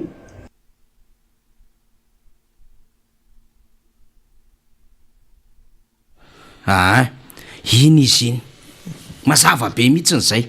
Fanazavana ara-teknika netiny député Roland Ratsiraka. Député Roland Ratsiraka iny mahalala ny tontolon'ity lavany ity, mahalala ny tontolon'ny famokarana anatiny amina resaka produit azadinoiny sady nanao ledsi mahafantatra tsara inona ny zava-misy eo anatin'izany tontolo zany. Mpandrarara atao ihany koa. Tena fanazavana ara-teknika iny. Omea ho amin'ny mpamboly ny fahatokisana hanao ny asany dia sécurisé eo tsara reo mpamboly reo tatsara eo. Dia jerevy ihany koa iza no mahay an'le asana lavany dia ho sokafo le agrément fa tsy zay manakaikaiky zay memety amin'ny fitondrana ihany. Fa naninona mety le lavany io teo aloha le asa fandrarana fa maninona izy tsy mety amin'izao fotoana zao satria misy olona tsy mahay an'le asa vao tamin'ny heritaona no nitsofoka akaiky ny fanjakana ny mena agrément dia lasa monopolisé an'le endrik'le tsena le izy satria akaikikaiky sy akamakama. Zany zava-misy dia lasa miteraka fahasorenana sy fahakiviana ho an'le mpamboly. Nefa ny vola azo tsarovo tsara ary tokony fantatsika tsara fa mandritry ny volana maromaro ny karakarana ny lavanio efa nazavaiko teto zany fa tsy mora amin'ny mamboly lavanio. Io tsy mahavita manao atao fécondation fa tsy maintsy mbola kitiana fleran'io zay le hoe mamaky flera ambony mbola fiarovana an'io anaty tanety rehetrarehetrany. Peda be ny zavatra tsy maintsy tadiavina amin'ny fomba fikarakarana ny lavany. Izy zay vao mahazo amin'ny tizina vany iny. Zany hoe misy fiaretana amin'ny fambolena, misy fiaretana amin'ny resaka sécurité, misy fandanim-bola, misy fampiasana olo marobe miasa ao anatin'izay. Indrindra rehefa misangotra lavany mitango an'iny tsy moramora miatrehana an'izany rehetrarehetra zany. Dia ilaza ianao fa hoe efa manao ny ataony mandray ny andraiky ny fanjakana amin'inona amin'ny fanapotehana le filiera efa potika gne le fileran'le volameny am'izao fotoan'izao, potika le fileran'le vanille. Ny arena ankibon'ny tany tsy hitanao tsony satria bloqué. Le tontolo ny vary io mitsangalam-boangidiny io, njalo ny tatsa. Ny menaka prix de référence ny enitany raisina,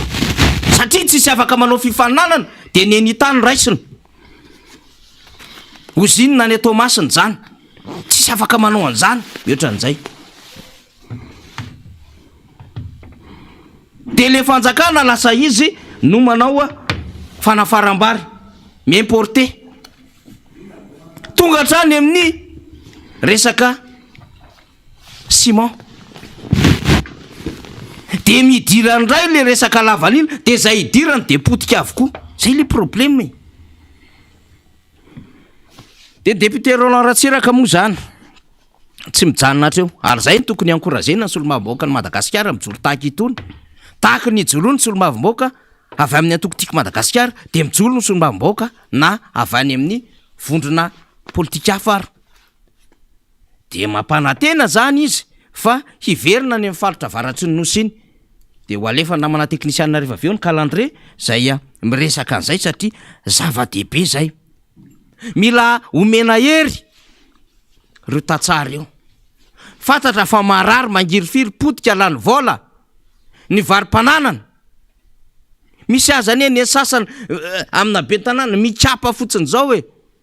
alandavan'io satria anaovana kanja manara-penitra hony. Tany maro antsetra koa nisy zany tambany volotany. De pototra fototra lavanilon'olona. Elo le calendrier te fal. De zao zany ao amin'ny page, le page mihitsy avoaka faly. Ao anatin'le page ndray de hoe nampanantena ny député Roland Ratsiraka de hipody sava ndraiky hitandreny antsika mpamboly ndraiky mpandraharaha lavanio. De zao zany le izy sambava zany amin'ny 13 Jolay tandreny antsika zany député Roland Ratsiraka. Andapa 14 Jolay. Antala isy tompona ndraiky mpanjakana ijoro rehefa tsy mahalala ny andraikiny le tompona ndraiky mpanjakana zay namotika an'le lavania am'izao fotoana zao sy nampanantena. Fa hoe akarina zao eny na zao eny. Mbola avaratry ny nosy io resahantsika io tompoko. Fa ny lavania tsy any na Lanjirova. Any atsimo Atsinanana koa mbola misy lavanio. Fa izy potika eo amin'tsena iraisam-pirenena io satria mitarika homamiadana ny lavania eto Madagasikara. Ary rehefa mitarika homamiadana ny lavania eto Madagasikara dia mandratra endrika ny tsenantsika eo amin'ny sehatra iraisam-pirenena zay. Zay isika ny voalohany. Amin'ny lavanila eo amin'ny tsena iraisam-pirenena. Dia ahoana ianao tsy arary? Maheno an'izany lafin-javatra any. Marary ianao ka. Satria le fiarika ren'le vahoaka mihitsy no potika ao anatin'izao raharaha zao.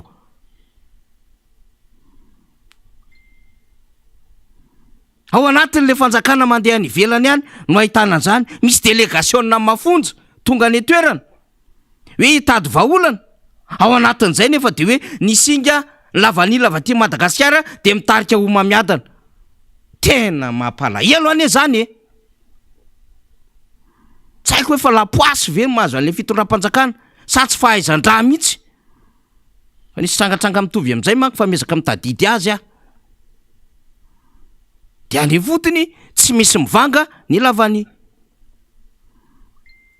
De zay collecteur, préparateur, exportateur akaikaiky amin'ny fitondram-panjakana mahazo ranodrano eo anatin'le raha iny zavatra anambarany député Roland Ratsiraka iny. Zany zava-misy de inona moa ataotsika? Miteny itsika, miresaka tsika mba ho fantatry le meritreritra fa misy fanjakana eto. Misy présence de l'État foana angena aiza. Aiza. Satria lavitra ve? Tsy atahorana loatra mihoatra Antananarivo ve de tsisy miazakazaka? Efa firy andro zay nisin'izay. De tsy miazakazaka any mihitsy le tompona ndraiky mpanjakana. Fa problema ny CTI sy ny CTS eto problema satria raha miatsy Antananarivo explosion be mihitsy an'izany. De eto aloha vonjena aingana amin'ny famonoana hafa. De atso daholo izy menakavy sy ny compte fako. Hatramin'izay nitendrena ny direction sy ny membrana cabinet sy ny sisa miasa mafy. Miresaka mipositive amin'le resaka solika. aiza misy anjany règle de l'art tsotrany e économiquement ny fiakarany vidin-javatra ve no hoe mitsinjo vahoaka fa tsy ny fidinany ve ny tokony hoe mitsinjo vahoaka ary raha samy resaka ihany le fitondram-panjakana fa maninona ny krizy momba ny adiny Ukraine sy Russie no resahana fa tsy resahana ny krizy ny Covid-19 ny krizy ny Covid-19 2020 nidina $20 latsak'izay kely ary nisy $19 ny baril lansolika teo amin'ny tsena raisam-pirenena maninona zany tsy resahana fa le fiakaran'ilay baril foana taty amin'ny 2022 ny resahana de io ny tenena hoe satria niakatra ny tsena fa maninona tsy resahana le fidinana tam 2020 le $20 na le $19 zavatra tsotrany zany raha ohatra raisin'olona zany tsy nianatra de hoe ny fitsinjovana de fampidinana prix fa tsy fampiakarana prix point barre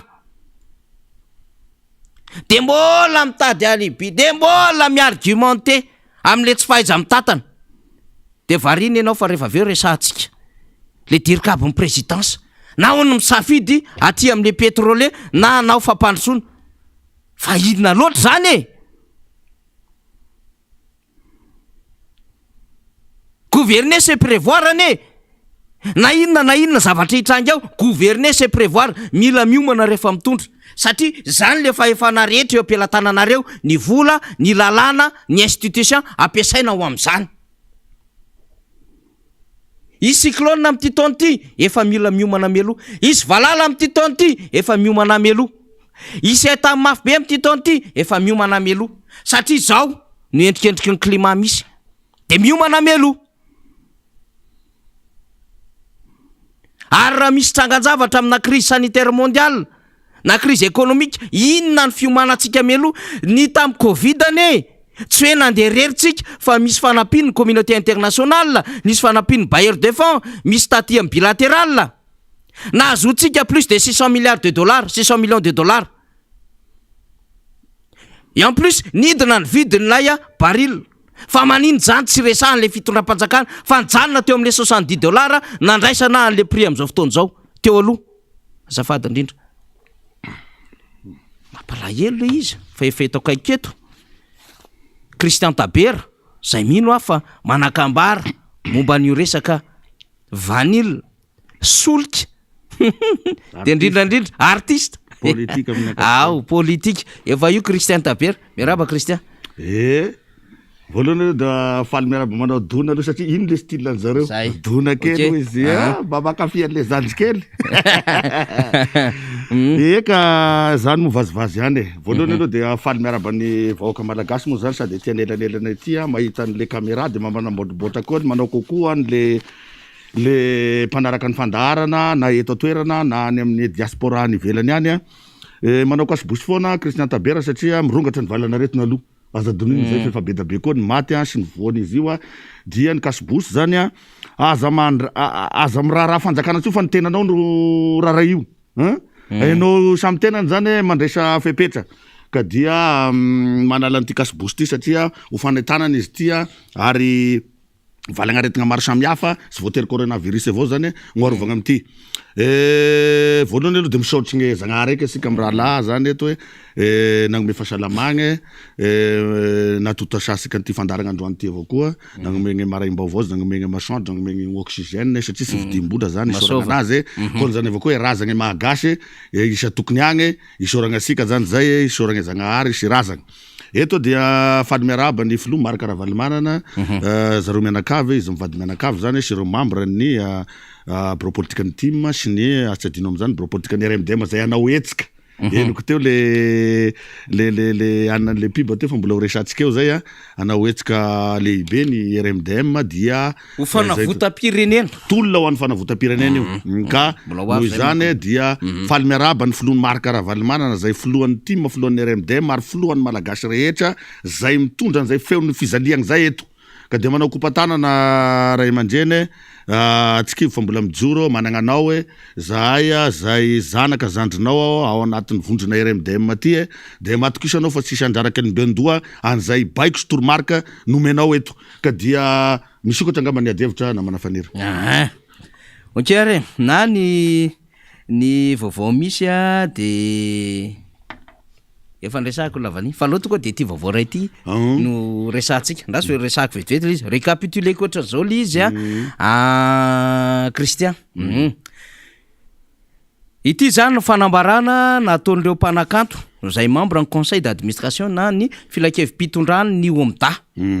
zay nitarihan'ny Zokobe Jojoby sy Samuela zany a tamin'ny valandresako an'ny mpanao gazety de aleo aloha ity alefatsika de vaketsika mierina zany a de mitondra fanadidina sy fandalinana ao anatin'ny tiraraha ty satria rahana mpanakanto no resahany eto zay mifandraika amin'ny fiainan'ny firenena satria misy adevitra mila poirina ndray misy mpanakantona korongeza be mako am'izao fotoagna zao hoe mijoro zany amin'ny maha-olo-pirenena anazy amin'ny raharaha-pirenena satria efa mampiteny mogna loatra e zava-tsy misy eto ka dia hoarahantsika raha zany de ho hita eo ahoana ny développement na ny famakifakana ifotony an'izay zavatra zay fisokafana zany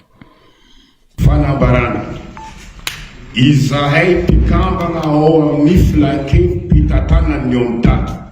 nofidin'ireo artista mpamorona mpikambana isolo-tegna azy ireo amin'ny fanapahan-kevitra rehetra ampandrosoana ny omda dia malahelo amin'ny barofo ataony Ramatoa Lalatina Andriatongarivo ministry ny kolotsaina amin'ny tsy fanajana ny rafitra misy mifehy ny omda sy ny fanitsakitsahana ny lohanay manao jadona nofoanany ny fivoriam-be Assemblée générale zany zay tokony natao ny 9 febroary lasa teo fionana fanaovana tatitra isan-taona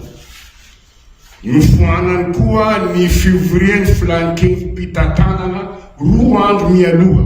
na tia efa naray fiantsona aza ny mpikambana tokony natao ny telojona teo zany tsy misitraka ny zony ny mpamorona efa 9 mbolana mahery izao nanao sonia fifanarahana tamina orinasa manova Ramatoa-Ministra sy nakana ny hevitry ny fivoriam-be sy tsy nakatoavina teo anivon'ny filankevim-pitantanany ny omda nefa mamatotra ny hoavin'ny omda sy ny mpikambana nalen'ny ministère ny base de données misy ny mombamomba ny mpamorona sy ny sangalasany données personnelles izay tsy azo avoaka ao amin'ny omda rafitra na nampinanay izany nandritra ny 7 taona manao fihetsika mampizarazara ny artista ny ministère ny kolotsaina koa noho izany ambaranay etona fa izahay dia tsy mankasitraka sy tsy magniry ny hoeo ambany fiahiny Ramatoa Lalatina Andriatongarivo intsony mitaky ny anajanonana ny fifanarahana zay nosiniaviny miaraka tamin'ny orinasa manova izay tena fanaovana didiko fe lehibe tsy misakana ny fampivoarana ny mpanakanto fampivoarana izay efa natomboka ihany ary efa manaraka zany ny omda fatelo oka tsy kitikitika sy hamatotra ny omda intsony alohan'ny ministère ny kolotsaina marianay fa tsy misy tombotsoa azonay avy tamin'ny ministère hatramin'izay nahateo any Ramatoa ministra fanakorontanana sy fampizarazarana ary fizahozahoana no misongadina amarananay azy angatanay ny fitondram-panjakana amin'ny ankapobeny hiteny azy misaotra to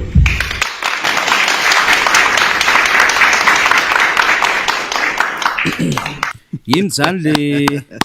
tena mitefaka misy zany eto bravo Zokobe ray aman-dreny Jojopa mbola manakambara aminareo artista ihany koa ny GNRMDM zany zay tonga de raiky raha fitiniko fotsiny le izy de hoe le ministre tonga de misadresser an'le ministre zany le artiste manao barofo mampizarazara mmpanakanto manao dijadona maka amin'ny base de données nandritry ny 7 taona manao fifanarana zay tsy anaovana fakakevitra mmpanakanto tokony isy assemblée générale tsy vita mampalahelo le zava-misy dahoara Christian eny ary voalohany indrindra aloha dia misaotra ny fikambanam-ben'ny artiste zany zay manao kopatanana ny kestera fahatelo eo anivon'ny assemblée nationale Zokobe sombamboaka ny Ambodratrimo egny aminay egny zany membre benirina zany fa tonga tokoa izy agnanao donakafo masaka nyty zavatry ty fa tsy hoelitsika eto namana faniry fa andray anazy ianao rehefa aveo gn'anazy zany sotra hoy izy anao teo namana faniry hoe ino ny fanambaran'ny artiste ahoana ny fomba fahitany ny GNRMDM anigny sy ny hoe ny avaty amin'ny fanoerana regny zavatra regny voalohany aloha nisy ny confinement teto ny rahina le artiste nanao dombaravarana tany amin'ny fitondram-panjakana tsy nandray azy reo ny fitondram-panjakana tsy ny raharaha azy reo ny fitondram-panjakana dia isoragna ny artiste zany hoe mambe zay izy koa moa artiste io misy mametraka azy ho snob ny sasany dia igny raisitsika tany amin'ny magro igny tany amin'ny azafady tany amin'ny QG Belair de nanao zay hoafany de avy aty amin'ny fanoerana surtout solo mbavambahoaka 2020 mianada mianake nanao demer de gauche à droite sy ny floan'ny RMDM de flo Marc Ravalomanagna nagnome zay tsy rambo tagnana aiza zany manana an'le slogan sy ny manatanteraka azy ny fitiavan-tanindrazana sy ny hoe ny fitiavana an'lehibe indrindra sy ny avy aty amin'ny fanoerana miainga avy amin'ny flo Marc Ravalomanagna sam'ireo député tsika 2020 mianada mianaka bon tsy agnasahan zay tsika tsy hoe manao soa olo tsika de andeha ifandasa eto fa rappel fotsiny la zava-misy amin'ny resaka artiste zany amin'ny fotoana ino nareo fanontaniana mipetraka miadresse amin'ny Zokola Jojoba sy ny membre de bureau teo hoe amin'ny fotoana ino nareo mirahina fa misy artiste nge am'izao mitolona any Anosy be villagny mikasika an'le hoe tany any gasy alain'ny mpivahiny de mitolona izy dia Ramatoa Ranabavy Zakabe Nini Donia ino zany mba fieskareo eky aloha amin'io alohan'ny edivanareo amin'ny ministre Lalatina Rakotondradrafy tsy miaro aza eto fa gn'ady tokony ataonareo artiste aloha zany avy aty amin'ny Christian Tabera no miresaky ediva aloha le namanareo gadrain'olo zay tezitra anareo tsara sy tezitra anareo isorako anareo micomprendre divo koa manaova derrière ny artiste rakikinareo olona ny tsaboin'ny filohan'ny république izy izy fa tsy manaiky ny tsara-dalàna eto koa ne tsy hoe mitsabolona ianao de hoararotinao am'le faiblesse le olona andrio matofoloha sy anareo vady fe tiako tenenina mijoro zany am'izao le artiste anankiroa reo aloha eto Madagasikara ny tena cible be hoe i Ranabavy Anosy be ville i Donia zay nahazo enimbolana teo dia io ndray irakiki zay mitolona ndray hoe miala mangataka ny fialan'ny filohan'ny république sy ny prime ministre izy inona zany mba devoiranareo artiste zay mbola tsy azonareo akory ny arany ambombolanareo tamin'ny 26 zay artiste atao tsy haiko fa misy ambombolanareo agny arere na ny Zokobe Njakatiana ara efa teo tezitra aminazy io tagnano valandresaka ny mpanao gazety araky ny voalaza fa tsy haiko hoe ohatrinona mety hoe saiko 50 millions d'ariary sa 40 millions d'ariary zany hoe 200 millions de francs zany na 250 millions de francs zany daholo tokony tolomanareo ny tombosoanareo fa sy hoe zany ministre tsy hainao nareo zany ministre Lalatina Rakotondrazafy zany haiko zany fa tsy détaillé anazy eto anabaviko tiako izy niaraka loatra tamin'ny 2009 araky ny voalazan'ny honorable Fidèle Razarapera regny fa sofianatra izy aleo ay amindra fa zany tsy hainao nareo fa ny zavatra tokony ataonareo zany conseil avy aty amin'ny Christian Tabera dia magnotsy ny artiste mitovy aminareo anareo migreve avoay i Lalatina i azafady iza moa Nini Donia agny raha mamoaka anazy sisy fepetrany vaolana dia manotsy na ny amin'ny fahaizanareo talentanareo manotsy na ny rakiki sisy fepetra mitaky ny fialan'ny filohan'ny république sy ny prime ministre zay mba handamina ny zavatra maro dikany mifandray am'le dinika nationaly na le conférence nationaly na le fifampidiniana samby gasy zany zany zavatra zany. Ny fiainanareo artiste de tsy afaka misaraka amin'ny fiaina pirenena surtout politique. Fa aza manao hoe zay sy manao politika fa artiste. Manao politique na fa politique socialy, politique famalifaliagna zay gn'anjaranareo. Fa kosa mifandray. Rehefa miakatra ny vidy solika sy ny tariny de misy fiantraikany any aminareo daholo. Eo ane le tenenako hoe arao tsara ny raharam-pirenena ho anareo ny lazanareo fa intellectuel sy ny hoe olo nianatra eto amin'ny firenena. Surtout ny tanora nareo zandry afara no avenir anareo mampijoro sy mampiady ho an'ny filoha Marc Ravalomanana zay alazy de 73 ans. Fa vitany ny azy. Raha ny azy sisy problème ary voalazany zany. Fa vitany azy. Fa ho atsika, ho anareo, ho an'ny zafy hafa. Fa ataon'izao foana ty firenena ty namana fanira dia tsy ho azo ekena zany. Fa sy misy mijoro eto miaro avant-garde ozy ny fomba fiteny. Eny araka ho alefatsika zany ny apahan'ny fanazavany rakiki na razafy mamy kristiany zany nandritra ny fandarana say niaraka tamin'ny namana Clément Sarary Nirina omaly. Misy message zay neton'ny rakiki teo mitodika makany amin'ny filoham-pirenena akany amin'ny fitondram-panjakana Ray Manontolo de ho alefatsika zay de miverina ndretsika rehefa aveo kristian. Ndao ary. Mankasitraka. Fa ny anazy zany tena fangatahana tsotra. Ohatran'ny reny mitrangany amin'ny firenena zay tatarainao reny hoe mangataka hoe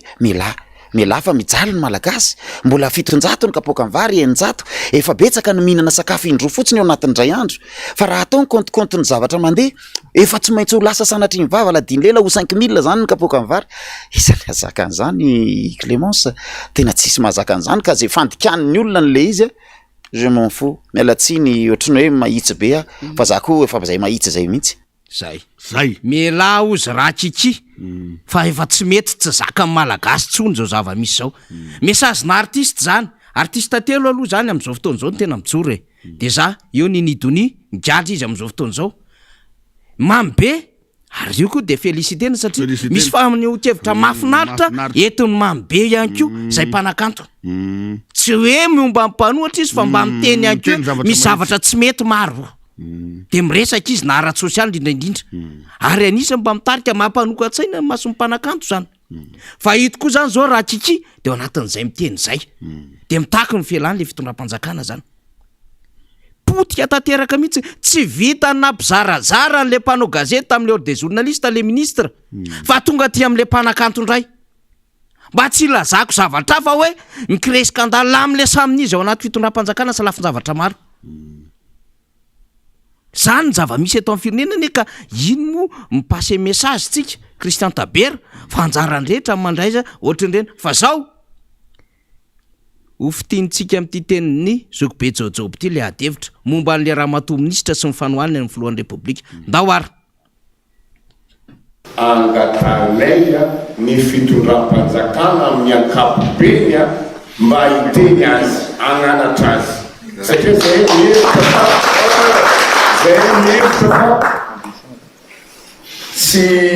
tsy teniera lo jiaby ao anatin'ny fanjakana no zavatra atao io. Ya, na za rehefa miahiahy hoe moa va tena maloha ny filohan'ny radio va io ministre.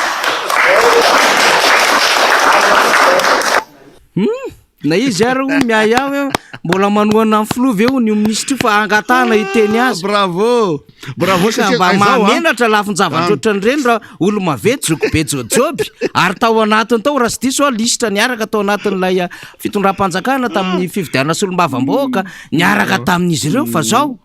masamy teny mieritreritra manko le olona hoe tsy say teny an'le ramatoa.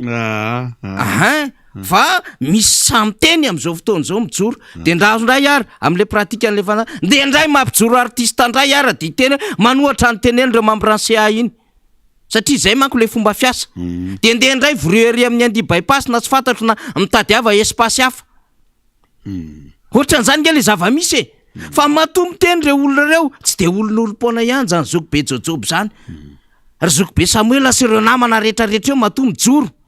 hoe base de données nisy ezaka neny nahazona amin'ny base de données zany nandritra ny taona maro ary zany saripady kanefa nitsiny tsy niavina sy ny fepetra rehetra ao anatin'izany fanangalana ny omita zany Christian ka araka voalaza teo tsara tsay ivona aloha fa Zokobe Jojoby conseil inona moa zany momba ny amin'ny lalatiana Rakotondrazafy ao mialatsiny miala fondro conseillen'ny président izy zegny momba ny resaka kolotsaina zany manaporofo an'izany aho ary manakopatana anazy ary misaotra anazy eto tamin'ny fivorian'ny resaka vondronandrina manerana ny Madagasikara zay natao tamin'ny faritry Mahajanga tao amin'ny région de Boyne ary ny gouverneur ny Boyne napetragno an'izany tagny zahay tamin'izany amin'ny resaka izay fa tsy amin'ny resaka hoe MDM dia i Jojoby nitondra hafatra solon-tegnan'ny filohan'ny Repoblika tao i filohan'ny Repoblika tamin'izay raha tsy diso tany Dego izy tsy afaka nanatrika an'io izy fanifaniriny mba hanatrika an'io dia mety na eno angamba izy tao hoe fenere MDM bety ato ny tarehibe ny Christian Tabera sy Tabera Randriamanantsoarainy io manko tena sy tatiny magnety an'io olo za io zany satria tamin'ny tadidiko sara ny raiko mbola ministre ny transition dia nanao conseil des ministres tamin'izay teny Avilo de tadidiko tsara tena ny raiko mihitsy no niteny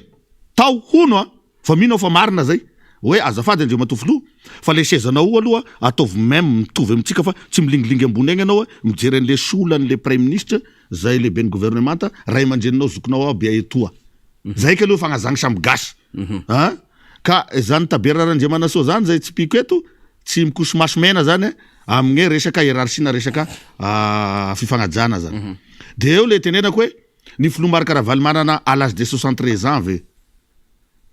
io ny azo izy ary efa ambarany zany tsy noho ny amiko izy fa noho ny mivoaka malagasy mitolona izy io ara zany fa miteny daholo ny mogna rehetrarehetra izy moa le mogna artiste agnatiny ery Rakiki agnatiny ry Zokobe Jojoby zay conseiller agnatiny fitondram-panjakana io eo akaiky ny présidence amin'ny alalan'ny filohan'ny République inona tsony efa feno ane zany les conditions sont réunies zany hoe efa feno les conditions afahana mitaky ny fialan'ny filohan'ny République ampanajana ozy le dinika nationale ane mba sisiany le sakorike de andao io fa bidinike zay ne le dinika nationale ary isoragny le comité zay mikarakarany zany ato amtike vondrona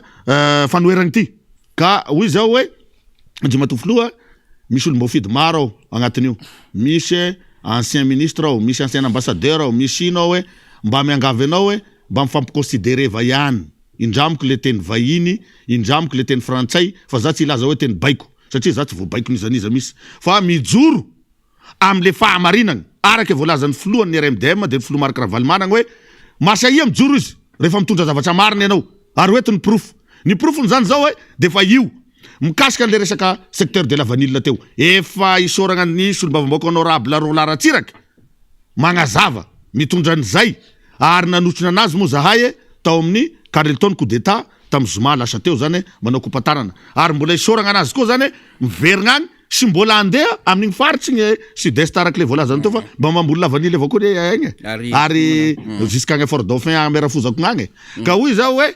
isoragna zakabe ng'olo masamby joro ohatran'iregny azonao ary zay fijorona zay fiombona peo zay de iteraka zavatsoa zany hoe famahanany le problème ny firenena satria ny social-mbahoaka zany am'izao hoe agnatiny ao sy fandripalemagna hitasika partout efa sy voatanisa eto gny matomosary zao namana faniry efa mampatahotra am'izao hoe ndre mihinan-javatra eny amy gargote anao nihinan-javatra tamy gargote atao voamaraina iaho hiakatra aminao eto mpangataka zany mba tena tsy fidinao anazy zany hoe efa te andravan'le sakafo hoaninao ao mihitsy le fa tsy mangataka no gnanoanana zay zavatra zay zany mampalahelo zany zao resaka carburant anao teo fa mandeha fotoagna fa efa hiditra ny honorable ray aman-drentsika io resaka carburant anao teo hoe mangalatry sady mamitakolo anareo ary ny problème dia ny DGN OMS sy ny pétrolier miara-mamitakolo agnatiny ty fampiakaragny carburant ty atsaivo kely fa misy archive amitsika ao il y a 2 mois mahery kely zay nilazany DGN OMS rehefa naoraka be yakatry ny vidiny carburant tsy hoisy tsony carburant misy mitondra bidon misy mitondra barika de ozy ny DGN OMS mba iangaviny nareo eny amy station mba tsy anomeny reny olona reny fa ampy tsara izy ny stock ny carburantsika mbola misy ambolana maro izy fa déterminé niany telo volana eo misy samby voatonga izy donc aza ampidipidirigna amy guerre en Ukraine regny dikan'izany zany tokony mbola ao anatin'ny déstockage zany ny société pétrolière zao dikany efa fangalaraka be vata koa nataon'ny fitondram-panjakana resaka business miaraka amin'ny ny pétrolier sy ny DGNOMS io zany hoe DGNOMS iny te hiezaka amboraka ihany fa mety misy menace zany mahazo azo oui zay le izy de hitanao izy io zany tokony mbola nitazomina tam'le prix teo azonao io fa any amin'ny mois de septembre eo lefa efa manao préparation psychologique ny mpitondra fanjakana raha hainao tsara hoy zay tokony hoy zay mety mbola hoy izy ny fiakarana satria hainy tsara nge fa any amin'ny mois de septembre io zay vao tena mipetraka le vérité des prix tsy tsika ty amin'ny RMDM sy ny filohan'ny RMDM sy solombavam-bahoaka atsika avaty amin'izy 5 miana da mianaky inona moa ny fahefany zareo reo ampiakatra ny vidy sady fafalinao anjareo ve zany zareo ne mampiasa tobily fianakaviana to rehetrarehetra mivezivezy eo sisy fahafalianay avaty amin'ny fanoherana tompo klasy tompo vavy zay nareo mpikaramana compte faika amin'ny Facebook io ndray nareo zao de resaka anandray io ndray ny vavabeny Christian Tabera sy ny molotra beny sy ny masobeny fagnana de mijoro miteny eto hoe tokony mbola siakatra io ary sy tokony nampiakarana aloha fa nandrasana amin'ny mois de septembre io raha tsy efa mirodana ny fitondram-panjakana am'izay fotoagna zay noho ny antony maro samihafa tsy avy aminay na avy amin'ny filohan'ny république président Marc Ravalomanana filohan'ny république tokotra ndaso amafisiko io naongatsika izy tamin'ny 2009 tsy lany mandat dikany zay olo tafaran'igny tao raha ny tena normal raha manajany zany hoe république sy ny hoe tany démocratique sy ny républicaine de mbola izy aloha filoha ara-dalàna aloha azonao dikany mba malala diso asika zala asika mitondra fanjakana sepomba anazy io fa niarikarena faobe tamin'ny andron'ny filoha Marc Ravalomanana fa chiffre ho anao pediny eto 7,31 chiffre neny miady fa aty amin'ny 2009 sy ny 2022 izy am'izao iafaran'ny mandat zao moins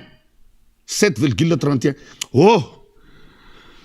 de fa voilà izy akeo natsiaka ozy niavasika avy any avaratra zay manao kopatanana fa za milaza fosiny mba miekeza nareo araky voalazany rakiky teo miakolpa mba diso de miverindalana andao asika hagnano le dinika nationale amizay décrété vous monsieur le président satria porte de sortie ho an'ny vahoaka malagasy sy ny firenena malagasy io surtout porte de sortie ho anao sy ho an'le firongonao zay mitondra mangalatsy mamitaky ho an'ny vahoaka malagasy eto amin'ny tany sy ny firenena satria zao resaka volamena sotodo marobe rehefa nandeha ny délégation zay nitaritiny filohan'ny république tagny Dubai za tsy milaza hoe izy no nangalaka an'io namadika an'io vy tao miverina ngezy tonga de lasa vy le tao eto dia misaotra sy misaotra ihany ho an'ny ministère ny fitsarana zay nanao colloque marina nanao andreo matoa ministre satria miarabanao koa ray aman-dreny anao tsisy problème asika mianake mba nisy raha fotoana ny fampiresagna isoragna anao hoe mba niaino hoe mba namaha olagna zany tam'iregny ny fampiresagna regny fa ho teneniko ihany le résultat isoragna anao fa anao mako hoe mba mitady résultat zany fa ny résultat rehetrarehetra aloha isoragna anao le hoe andray fepetra ny fitondram-panjakana mividin'ny vanille farany ambany surtout amin'ny ministère ny fitsarana ho samborigny zany to etc fa eo am'le resaka volamena zany nindrikely ny volamena an'Afrique du Sud ane izy moa ny mahalala ny vahoaka malagasy na ianao miteny io zany andreo mato ministra hoe mbola ao ve ny eto aza midy ao anaty coffre lazavo fa ny RMDM ndray no milaza an'izany tafasolon'ny zalaby longamby sy hita zay atao azy ny olona migadra 12 agny andreo mato ministra hainao tsara fa tsy olona manatsiny amin'ireny zavatry reny ka hoy zao hoe isoragna ihany aloha anao mba magnome résultat ohatran'regny fa anao mo ray aman-dreny manao kopatanana misaotra besaka de ny zavatra isorako eto koa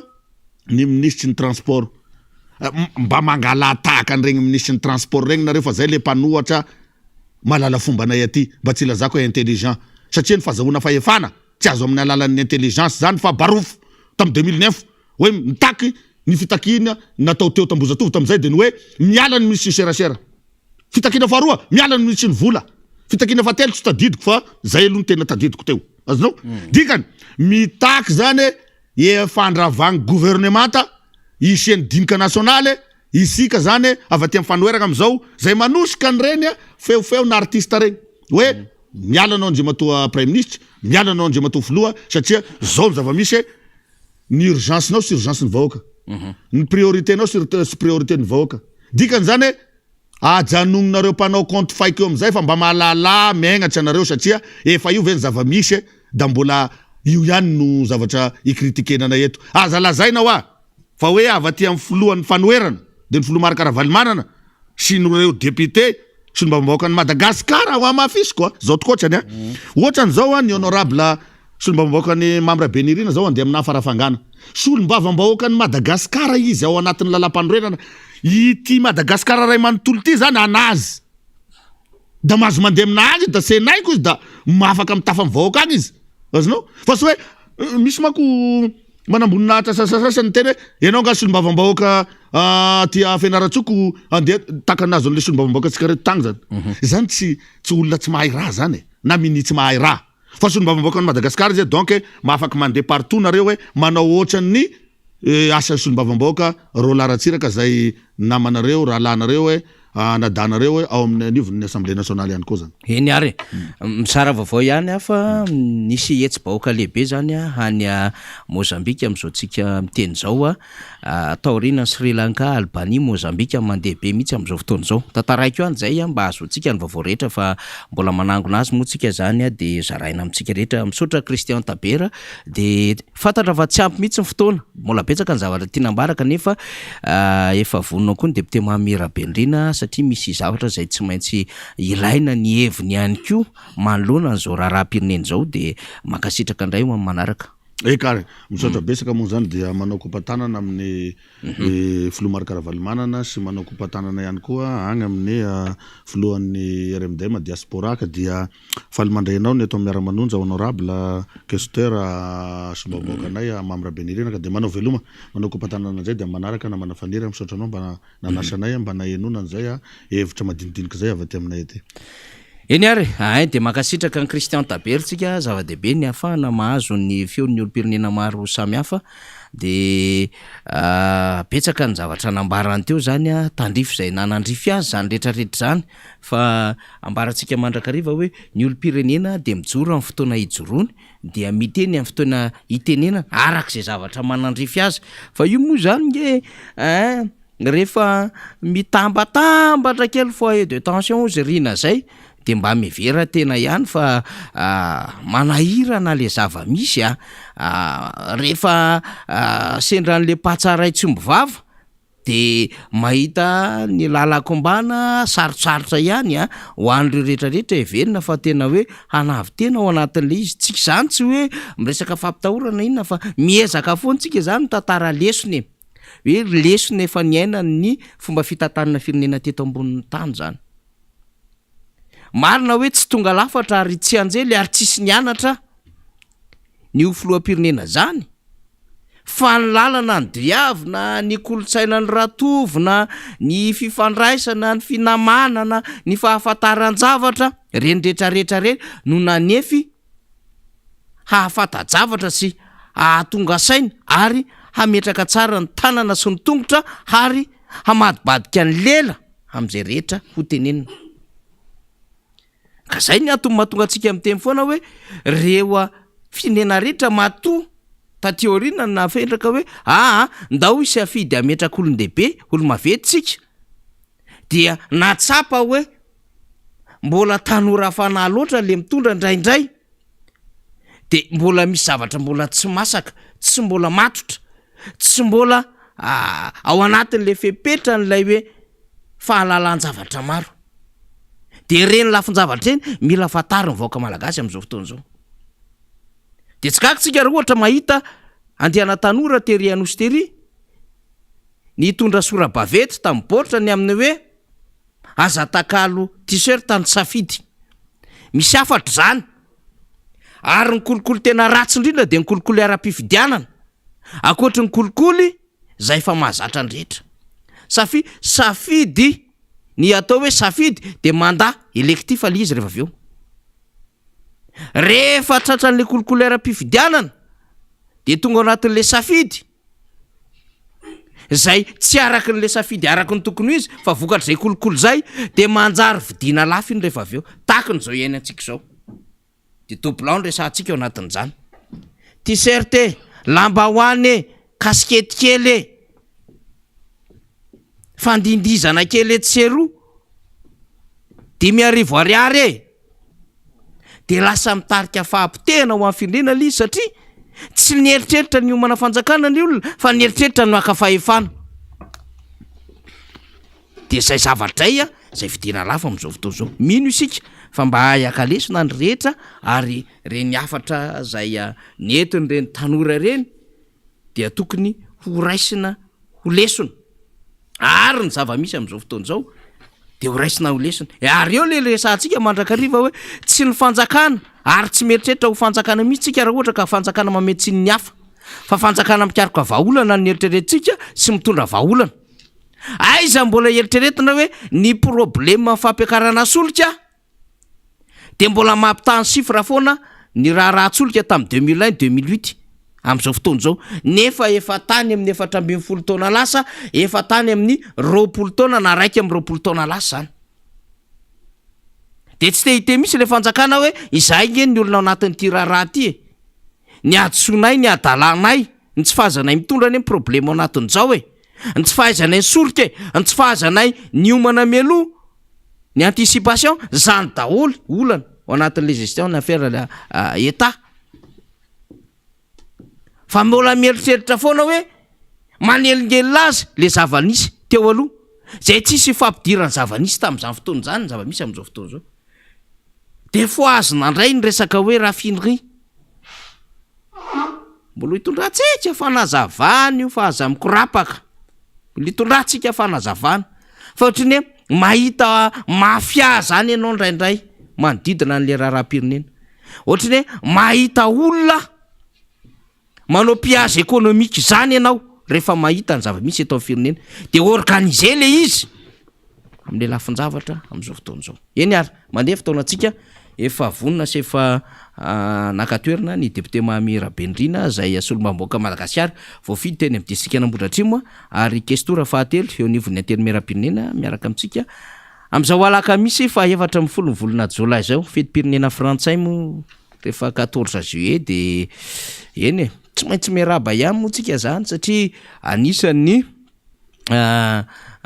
nahazo arahaba foana rehefa fetim-pirenena malagasy de ho an'zareo frantsay moa zany de arapaina. Eny e ny mpitondra voalohany eto amintsika dia anisany manana an'izay hoe nationalité maolo-pirenena frantsay azy fangaroaro daholo ty raha ty fa any frantsay zany fa tsy atsika fa efa eto akaiketo. Miaraba député Mahami Rabendrina. Miaraba namana fanira zafi-manantany, miaraba atsika rehetra atao amin'ny studio ny MBS radio sy ny radio Mada, miaraba ny mpanaraka ny fandaharana rehetra, miaraba ny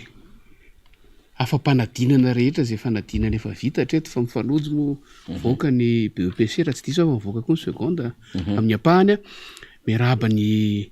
ireo rehetra na vita ny fanadinana afaka soma tsara, makahery ireo rehetra mbola tsy maintsy amerina ihany koa fa misy moa zany tsy maintsy misy zany, zany natao hoe fanadinana, zany natao hoe fifaninanana fa tsy atao mahakivy zany. Eny tompoko.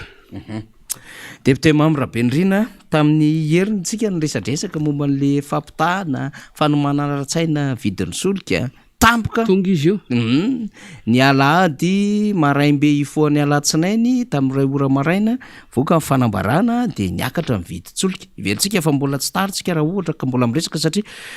mbola mitarika lafin-javatra maro zany ny mpitaritra eo amin'ireo fiara vaventy ny camionneur zany de hoe ampiakatra 700 ka hatramin'ny 500 ny saran-dalan'izy ireo zany. Ny teo anivon'ny zotra nasionaly efa nampiakatra, ny régional nampiakatra, ny suburbain nampiakatra, ny tanàn-dehibe nampiakatra, ny bajaja nampiakatra, maro be zany. De hitantsika eo zany amin'ny ahoana ny mety ho fiatraikany amin'ny lafin-javatra maro fa imo voatra isan'andro san'andro ny raharaha ary mety hitarika hatrany amin'ny fahampoteny le orinasa tsy miankiny zany privé satria dia mety anana olana ihany koa satria dia ambony ilay fiakarana vidin-tsolika zay kanefa eo amin'le resaka famokarana zany mety hoe hifanaraka amin'izay ve raha ohatra ka tsy maintsy hampiakatra karama ho an'ny mpiasa samihafa zany. Betsaka ny adefitra mandeha amin'izao fotoana zao eny anivon'ireny feona orinasa ireny satria mandeha tsikelikely le raharaha am'izao fotoana zao mbola nysehatry ny fitaterana iny resahantsika iny fa rehefa aveo iniditra any amin'ny sehatra arakasa ny tontolon'ny fanabeazana ho avy ny fidiran'ny mpianatra rehefa aveo manahoana ny vidin'entana samihafa manahoana ny droit d'inscription ny frais généraux manahoana ny écolage sy ny sisa zakany rehetra ve ny eny anivony sekoly miakina ny fanjakana ny tontolon'ny fizahantany amin'izay fandehan'ny Tserosiny ny sara-pidirana eny anivony reny hôtely na ny sita zay hanaovana fitsidiana ireny maro be ny zavatra zay voaresaka amin'izao fotoana izao ary hirotsaka ara-dalàna ao anatin'ny volam-panjakana amin'izay ve ilay vola ny fond d'entretien routier na fond routier amin'izao fotoana izao zay bloqué tamin'ny lafiny te resaka tontolon'ny solika ity zay anjarany malagasy isaky ny vidy solika de misy apahambola 700 ao anatin'izay député Mambrapendrina mbola actualité tsy azo elana ity fiakaran'ny vidy solika ity angamo faniritsy hoe eto Madagasikara mora indrindra zao ary ohatrany hoe raha nytahan'ny fiakarana zany dia anisan'ny ambany indrindra ny eto Madagasikara zay ny feoninina voaka tamin'ny herintsika ny resaka amin'ny fanomanana ara-tsaina hoy ianao ataon'ny fitondram-panjakana ny amin'io tsy maintsy hiakatra io na miomana na tsy miomana nge zay ny lalàna avoaka ny taremarika zay mivokatry ny taremarika izay miseho hoe raha zao tontolo zao rehefa tena mitranga le izy de hitantsika efa natosika be indray ilay fomba fiteny hoe eto Madagasikara mora indrindra sy ny sisa de io moa miverina amin'le hoe fa tena pahay taremarika sy pahay toekarena sy pahay statistika sy ny sisa ve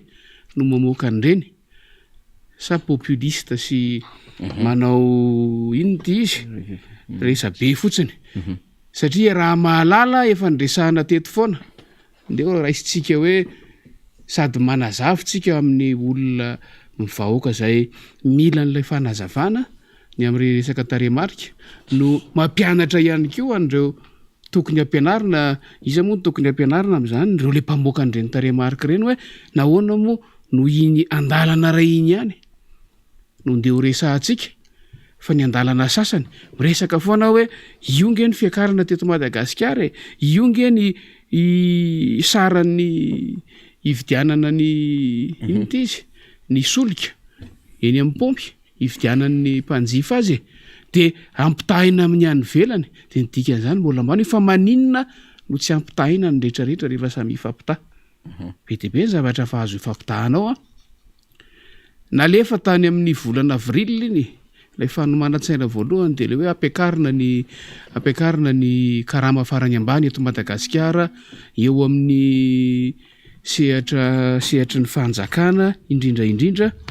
ampiakarina ny any amin'ny sehatry ny tsy miankina ihany koa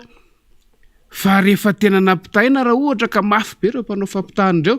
de ampitaha ao aza takininona ilay 5 hatramin'ny 520 isan-jato amin'ny karama farany ambany io ho an'ny olona mikarama io fa ny olona tsy mikarama sy tsy manana fidiram-bola mazava tsy ao anatin'le resaka takininona intahan'ny fampiakarana na lefa mielohan'ny fampiakarana ny viditsolika iny miohatra amin'ilay viditsolika zay nampiarina zay lazaina fa anisan'ny farany ambany sy eritreretina hoe mora indrindra eran'izao tontolo zao zay fomba fijery anankiray faniry fomba fijery zay faran'izay tsotra ary mifampitoya amin'ny resaka efa netitsika teto nandritra ny volana vitsivitsy hiatrehantsika n'izao zava-misy eto Madagasikara izao fa efa miaina azy sika izao efa miatra izy izao raha mbola feo efa avoaka sahady koa de n'izao de ny hoe mbola voa apahany io alefa ankolaka zany feo zany hoe fisondrotana amin'ny ampahany fotsiny ihany io fa mbola tsy tokony ho io ny izy de ampina kely an'le hoe fitondram-panjakana niezaka ny tazona azy ohatran'io de eo no mipetraka amin'ny fanontaniana eo no mipetraka amin'ny fanontaniana hoe fa makaiza marina ny fitantanana nyity fireneny ity somary misy mety eritreritra ny sasany hoe fanohitra kely fa ndeha ho jerentsika daholo ny zoro ahafahana mijery an'ireny zavatra rehetra ireny zany hoe mipetraka amin'ny fanontaniana hoe raha fitantanana ara-politika raha fitantanana ara-toekarena raha fitantanana ny firenena amin'ny ankapobeny de vao maika mandeha makany amin'ny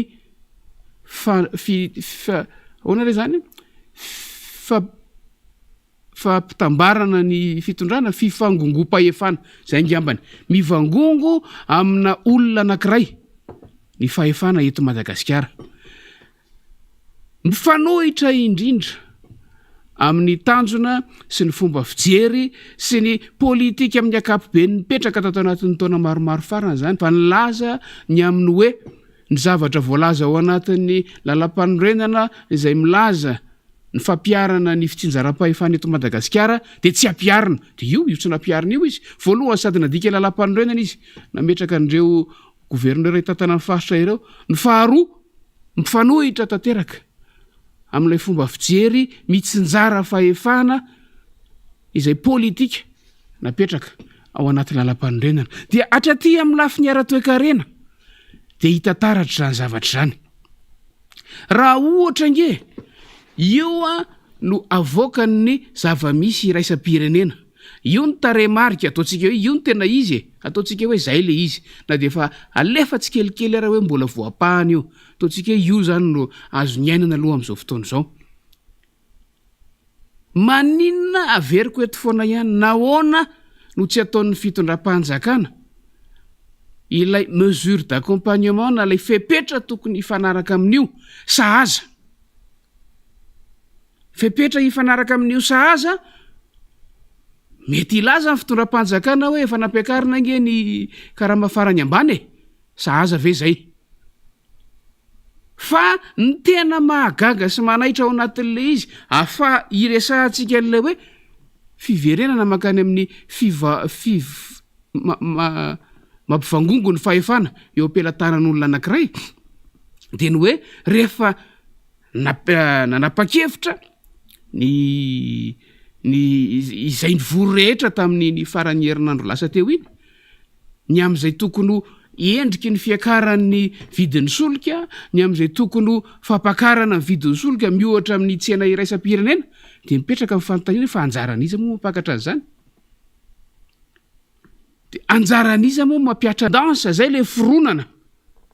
makany amin'ilay fampivangongona ny fahefana eo ampelantanan'ny olombitsy mba tsy hitenenako hoe olona anankiray de lay mpitarika ny fahefana mpanatanteraka avy alao ny tarehimarika ilaza zay tiany lazaina avy alao ny mpandrahara ifampikatro-do fa ny anjaranao de mapakatra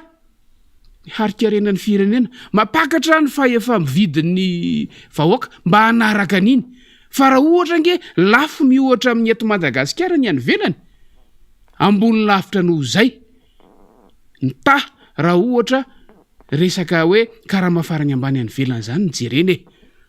aleo tsy takonana le tena marina rehefa mampiseho de aseho daholo ny endrika rehetra rehefa mampita de ampitahina daholo zay azo ampitahina rehetra fa ny olana eto Madagasikara ho ia hoe misy an'le fironana nasaina napidina vidiny entana ny gouvernemanta ambadik'izay nefa tokony ho napakatra ny fahefa mividin'ny vahoaka no anisan'ny tokony natao fa tsy nasiana resaka mihitsy io de averiko hoe nasaina napidina vidiny entana ny gouvernemanta inona nataony mametra amin'ny prix farany ambony mametra vidiny entana farany ambany am'zay tandrify azy zany hoe lasa ny fitondram-panjakana no mametra ny sanda sy ny tarehimarika tokony hodikodina eo amin'le fandraharana eto Madagasikara fa tsy manao ny anjara asany izay tokony ampifanaraka amin'ny zava-misy ara-toekarenana zao tontolo zao ilay fahefa mividin'ny ny vahoaka malagasy fa lany andro maka n'ilay fahefana zay tsy azy fa an'ny mpandrahara an'ny mpisehatra ara-toekarena ka mametra n'zao farany ambany sy farany ambony lava zao no atao raharaha eto de fa nresaka tsika teto hoe maka ny toeran'ny spéculateur mihitsy ange zany ny fitondram-panjakana ny gouvernemanta de mbola zay no mitranga am'ty resaka raharaha-tsolika ity ilay politika ilay fampiarana entin'ny mpitondra fanjakana amin'ny lafiny ara-toekarena eto Madagasikara mihitsy no mifanohitra amin'ny politika tsy resakitsika hoe efa mifanohitra sahady amin'ny fampanantenana nisy talohany nandraisana fahefana talohan'ny tamin'ny andro fampelezan-kevitra efa mifanohitra sahady amin'ny ny politika mpanjakany amin'ny akapobe zay napetraka tany am-piandohana za moa tsy te hitena hoe mifanohitra amin'ilay tena PEM zay tsy hita fototra akory mandrakity ny androany fa ny zava-misy de zao hoe ilay fitondram-panjakana mihitsy no manana foronana makany amin'ny mampivangongo ny fahefana eo am-pelatanan'olona anankiray ary efa tokony amoaka ny teoriany manokana eo amin'izay politika tia hitondrana ny firenena izay ary zay no olana satria hoy teo hoe ilay fampiarana ny vidinentana farany ambany sy ny vidinentana farany ambony tsy azo oarana hoe tany amin'ny PPN mbola io no mitranga tsy voava aty zao tsy voava mba tsy ilazantsika eo nefa zay ny tena marina tapidalaka lele fitondram-panjakana ary mbola hitovana indray io hiakatra indray io tapidalaka lele fitondram-panjakana de zay fahefana farany zay sisa no ampiariny fa tsy mahita vahaolana itsony hoy Rina Rabe Mananjara teo mitady solution concrète fa tsy mahita an'izay itsony ilay fitondram-panjakana miplafonna hoy ny ankizy zay indrindra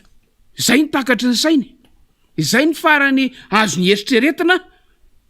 efa mihoatra ny zavatra azony andraisana fanapahan-kevitra sy dinihana na azavaina mitoy ninona aza efa tsy takany tsony hanieriny mametra hoe atreto fa avy eo indray nefa misy vokany hafa zay tsy maintsy ateraka iny raha antsika miaina amin'izao fotoana izao io nge tsy ho voafehanao zany io hoe ahoana ny odinan'ny toekarena ahoana ny odinan'ny fiainana raha ohatra ka tsy mipetraka foana io marge bénéficiaire ao amin'ny fandraharana rehetra fandraharana daholo sy fiainana andavanandro angeno apetraka ao anatin'io e ary nankaraman'ny olona mikarama isam-bolany aza de mila jerena amin'izay maso anankiray zay ny amin'ny hoe rehefa mikarama ny olona anankiray manao investissement avy amin'ny herim-pony manokana sy ny sisany amin'ny asa ataony any izy misy vola miditra ao aminy iny le ataontsika hoe karama kanefa misy vola mivoaka ao aminy ataontsika hoe fampandehanan-draharaha ny tokantrano sy ny fiainany de jereo avy eo hoe takininona ny ambiny mahazo tombo ve izy sa tsy mahazo tombo iny vo tena hoe vidika tsembohany iny fa aizy zay ao anatin'ilay famerana n'ilay karama farany ambany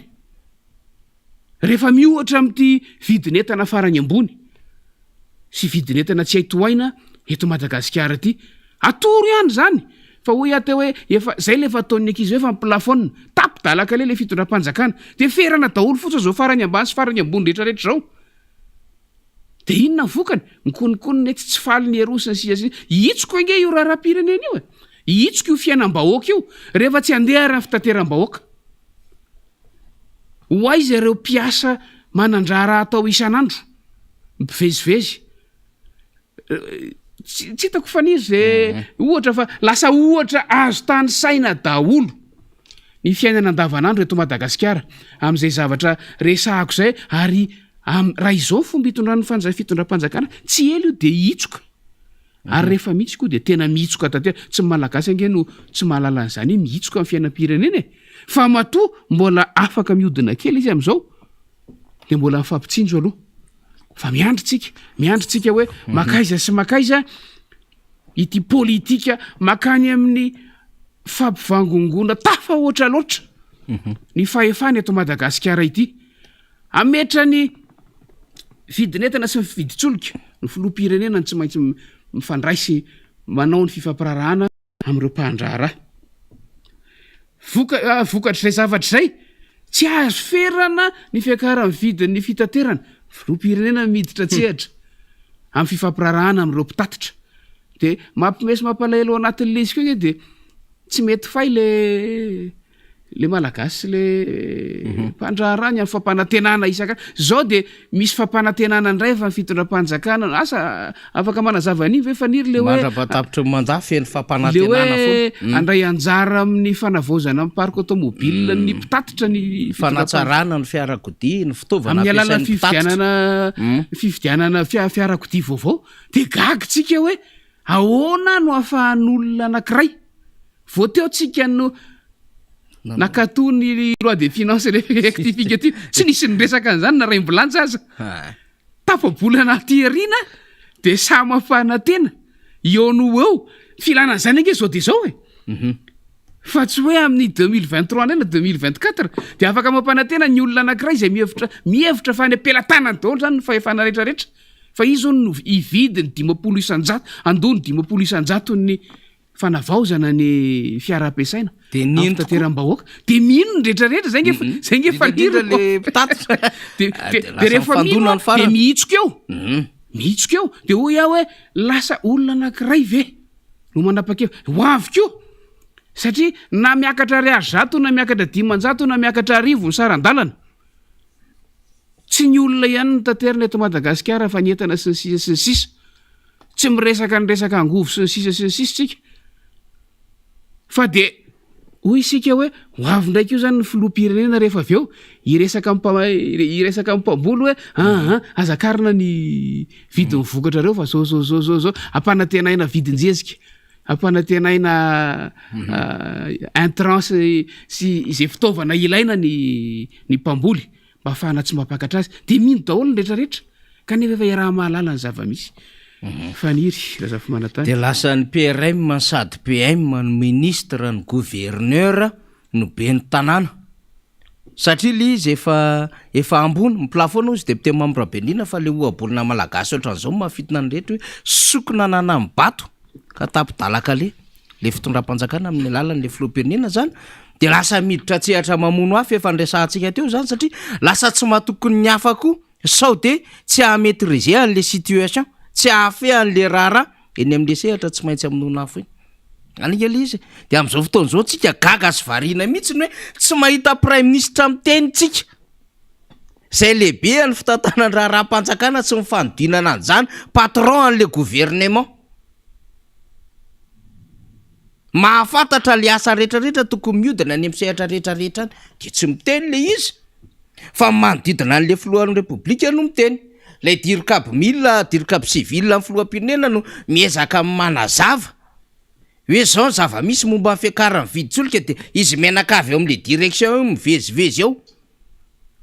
fa andraikitry ny eo anivon'ny gouvernemanta zany ary misy premier ministre eto hoe ny amezana andraikitra amin'ny premier ministre ao anatin'ny lalam-panorenana de hitondra an'izany fandaminana ara-pitondrany zany mahafantatra ny kirakira rabola sy ny fomba fahamoam-bola eo anivon'ny fitantanana ny raha-panjakana fa tsisy zavatra mandehandeha de zay le ridiculisen'ny olona hoe hatramin'ireo vina vao tapitra ny fampanantenana ny filohan'ny repoblika fa tsy mety tapitra le izy na de efa mitantandra raha-panjakana le filohan'ny repoblika any le manahirana n'le rara ka iny moa tsy maintsy atao izy satria ahoana no ahafahana mitondra famonoanafo raha tsy misy amin'ny endrika fampanantenana vaovao satria ny feonandeha de hoe aleo miady amin'ny transporteur toy zay miady amin'ny vahoaka satria matahotra vahoaka mafy le fanjakana satria fatana tsy nisy zavatra nitazominy araka ny tokony izy ny fampanantenana tamin'ny vahoaka de metimety kokoa any misafidy hoe miady amin'ity mety tahaka n'le misafidy tompon'andraikitra ao anatin'le fitondram-panjakana izy amin'izy rovaviny tsy maintsy lasena tsy maintsy avototra de tsy maintsy ny safidy anankiray izy de ny ray ny lasa ohatran'izany le rara de ohatran'izany sisa le zava-misy am'izao fotoan'izao tsy maintsy miassurer tsara sao dona faraparany amaranantsika azy député membre Benirina betsaka ny fantaniana voarahintsika am'izao fotoan'izao ary betsaka ny commentaire hitantsika miresaka ny amin'ny hoe tsisy vahaolana ankoatran'ny concertation nationale ty sao de mba misy ambara ihany député membre Benirina mba iomanan'ny olona sy mba hahafahan'ny olona mba mahita repera kely ihany mbola misy vahaolana azo atao amin'ity fireneny ity ao anatin'izao krizy zao ninonina moa zava-misy de fifampiresahana foana no tsy maintsy ataontsika hoe vahaolana farany ny feo mandeha sy feo ahely am'izao fotoan'izao de no hoe atao inona moa fiaonana atao inona fampiresahana nefa ny olana mbola tsy misy de ho zahay hoe voalohany indrindra iza no miteny fa tsy misy olana eto amin'ny firenena am'izao fotoan'izao faharoa nahoana ny tsy maintsy andrasana ho tena ho grave le olana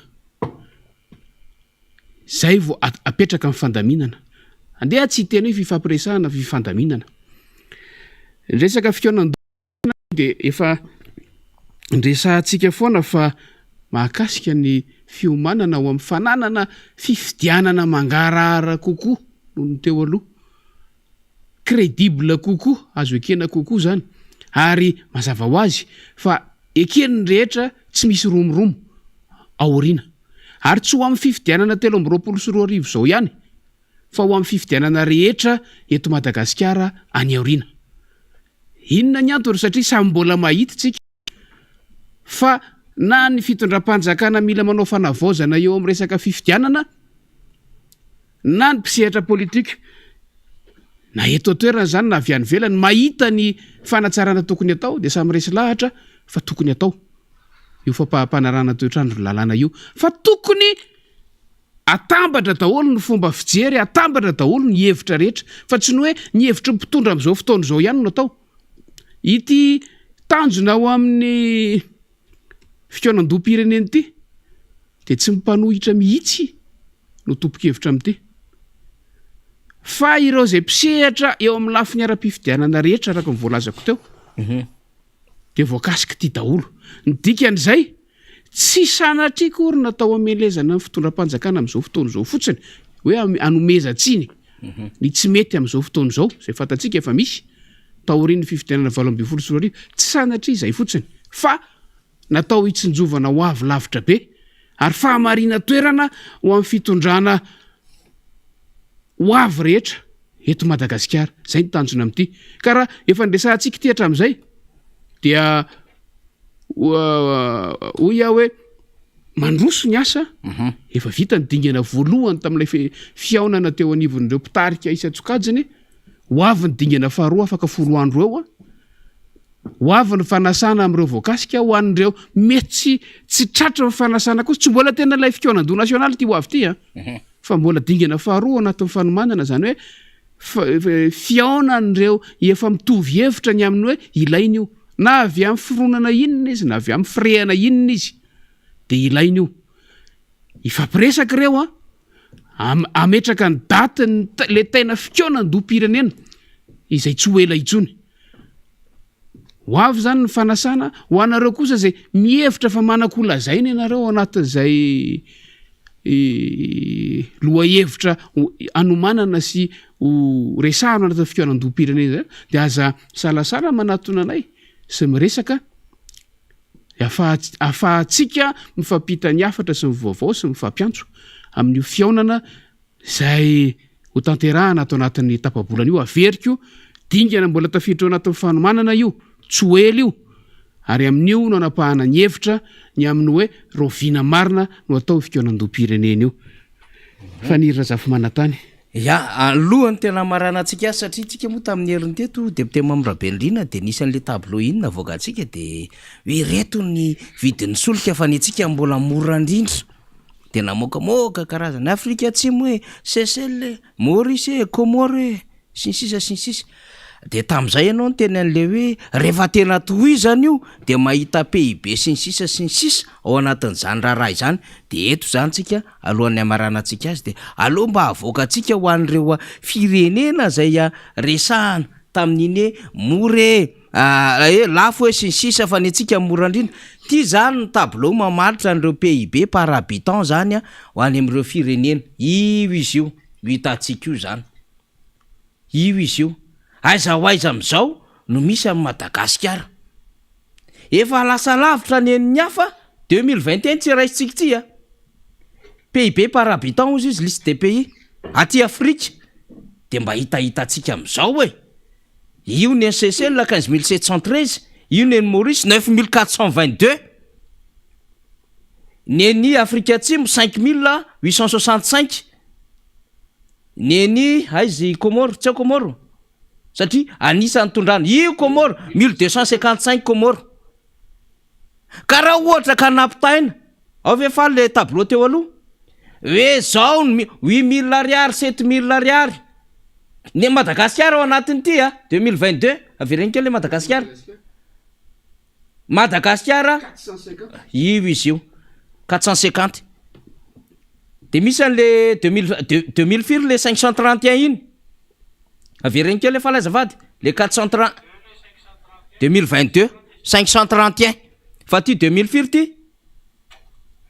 2021 450 de ampilahrinao any am'le firenena efa matanjaka be le vidin'le solika hoe 8000 ariary 7000 ariary tany Seychelles tany Comore tany Afrique du Sud ny atsika mora indrindra 4000 ariary le PIB an'le olona PIB 19000 PIB 9000 PIB 1000 mahery satria iny kajina mihoatra 1000 ny kajina ny tanjaka raha teo karena ny firenena anankiray itsitsika zany avoka le tableau rang fa 2022 milahatra ny ry Burundi tsika ry Soudan du Sud tsika io Burundi ry ambony be ry Soudan du Sud Somalie Mozambique misy grève be am'izao fotoana zao de Madagascar ao anatiny hitatsika rehetrarehetra io Malawi Sierra Leone République Centrafricaine Yemen na tsisy am'le tableau nampilarina Madagascar le tam'le préparation psychologique le nataon'le mpitondra fanjakana ty le nitadiavin'ny député membre Benrina hoe mba avoa hoe PIB par habitant nareo mamale reo ara ohatr'izao amin'ny arary ny vidin'ny solika fa ny atsika mbola 4000 de mampitovy ny lakana manjahatra lizy ataotsika fonteny iny tsakotsakony be sy maro député membre Benrina sady maranatsika azy ny fahadisoana lehibe goavana ao anatin'le izy ange de tsy maka ny toeran'ilay vahoaka mihitsy zay manao an'ireny communication reny fa averintsika foana fa mitaremarika amin'ny compte d'exploitation anankiray misy miditra misy mivoaka de rehefa raha ohatra ianao na fiainana andavanandro ao tokantrano fa na fandrarana ary akatombony ny tanjona zay no ikaramany tsy andoavana hofatrano fotsiny na andoavana carburant fotsiny fa akatombony ny tanjona fa tsy maka ny toeran'ilay vahoaka mikarama isam-bolana sy tsy mikarama isam-bolana fa hoanina an'io de davina omaly zay tsy misy mihitsy zay fomba fijerena ny vahoaka am'izay zoro anankiray zay de lasa miteniteny foana mpamoaka an'ireny taremarika ireny fa tsy raraha zay faty antoka any atokantrano tsirairay avy any fa ny oeraoera sy ny misy vahiny voaviny resaka tamiko zay androany de niteny le bling de mea osiava tena tafita mihitsy ny afatra zay fa niry angamba maranatsika ny resaka misy afatra kely sy fanamariana avy any am'ireo mpanabe ty nalefa mafy keo teny communication ny amin'ny hoe nalo ireo anjara vola inona moa le filaza azy an'ireo le mpitsara vacation le mpitsara fanadinana tabatapaina be mihitsy zay tsy nasiana fahasamihafana mihitsy fa de hoe samy azo ny azy satria efa nanomboka koa ny foyer de tension araka ny filazan'rina raha be manantsara azy teo fa de milaza ireo mpampianatra nandray anjara tamin'ireny fitsarana fanadinana teo aloha teo reny ka tsy piasa mpanjakana tsy fopy nylazy reny zao fa tena nahavahana tanteraka mihitsy tao anatin'ny maro zany hoe samy nandray anjara tamin'le fanatanterahana amin'ny fanadinana na piasa mpanjakana na tsy piasa mpanjakana fa ny piasa mpanjakana ihany no nahazo an'io vacation io ary mampalelo tao anatin'le izy tao anatin'le fiantsona na tsona daholo ihany fa rehefa tonga tany amin'ny fakanan'le izy de nodimainy reo tsy piasa mpanjakana rariny ve zany hoy zay hoe tsy rariny aitsio ny communication anareo de meo ny anjaran'ireo olona rehetrarehetra reo fa mitovy ny asan'ny tanterahan'ireo saotra tompoko de lazaina fa manakirotana zay mba mitaky eny ary ny teo amony teny tsy reteny ny prime ministre fa io marainy io moa zany de nyresaka fa mbola zavatra fa nyresany ivoaka tsy ela ho ny décret d'application mikasika ny fisondrotan-karama nyreo any amin'ny tsy miankina efa tamin'ny volana me le filohan'ny république teny tonga de hiatra aty amin'ny volana jolay mbola tsy miatra lizy fa hoe mbola miprépare le décret d'application anatin'le fisondrotan-karama mampiasa tsy miankina hitatsika eo mifandeha fa rina moa ho avy eo amarana ny fandarana va de makasitraka ny député Mamra Benrintsika tamin'izay fanazavana netiny teo zay miomana zany tsika fa tsy ela de ho avy ny coup d'envoi mbola tsy le koda mivoanina fa efa manao échauffement zany ny concertation nationale afaka folona 5 andro dia ahenao zay ezaka hitaritra am'izay fantarina miara-manonja miaraka amitsika fa député membre Bendrina Irina no amarana azy de soratsika ny am'izay fandraisana andraikitry ny rehetrarehetra izay fa manome fotoana ho atsika de aza misaraka satria be da be ny vaovao zaraina eto amin'ity fandarana ity ndahoara makasitraka tompola makatelona tompoko vavy veloma daholo tompoko eny ana ao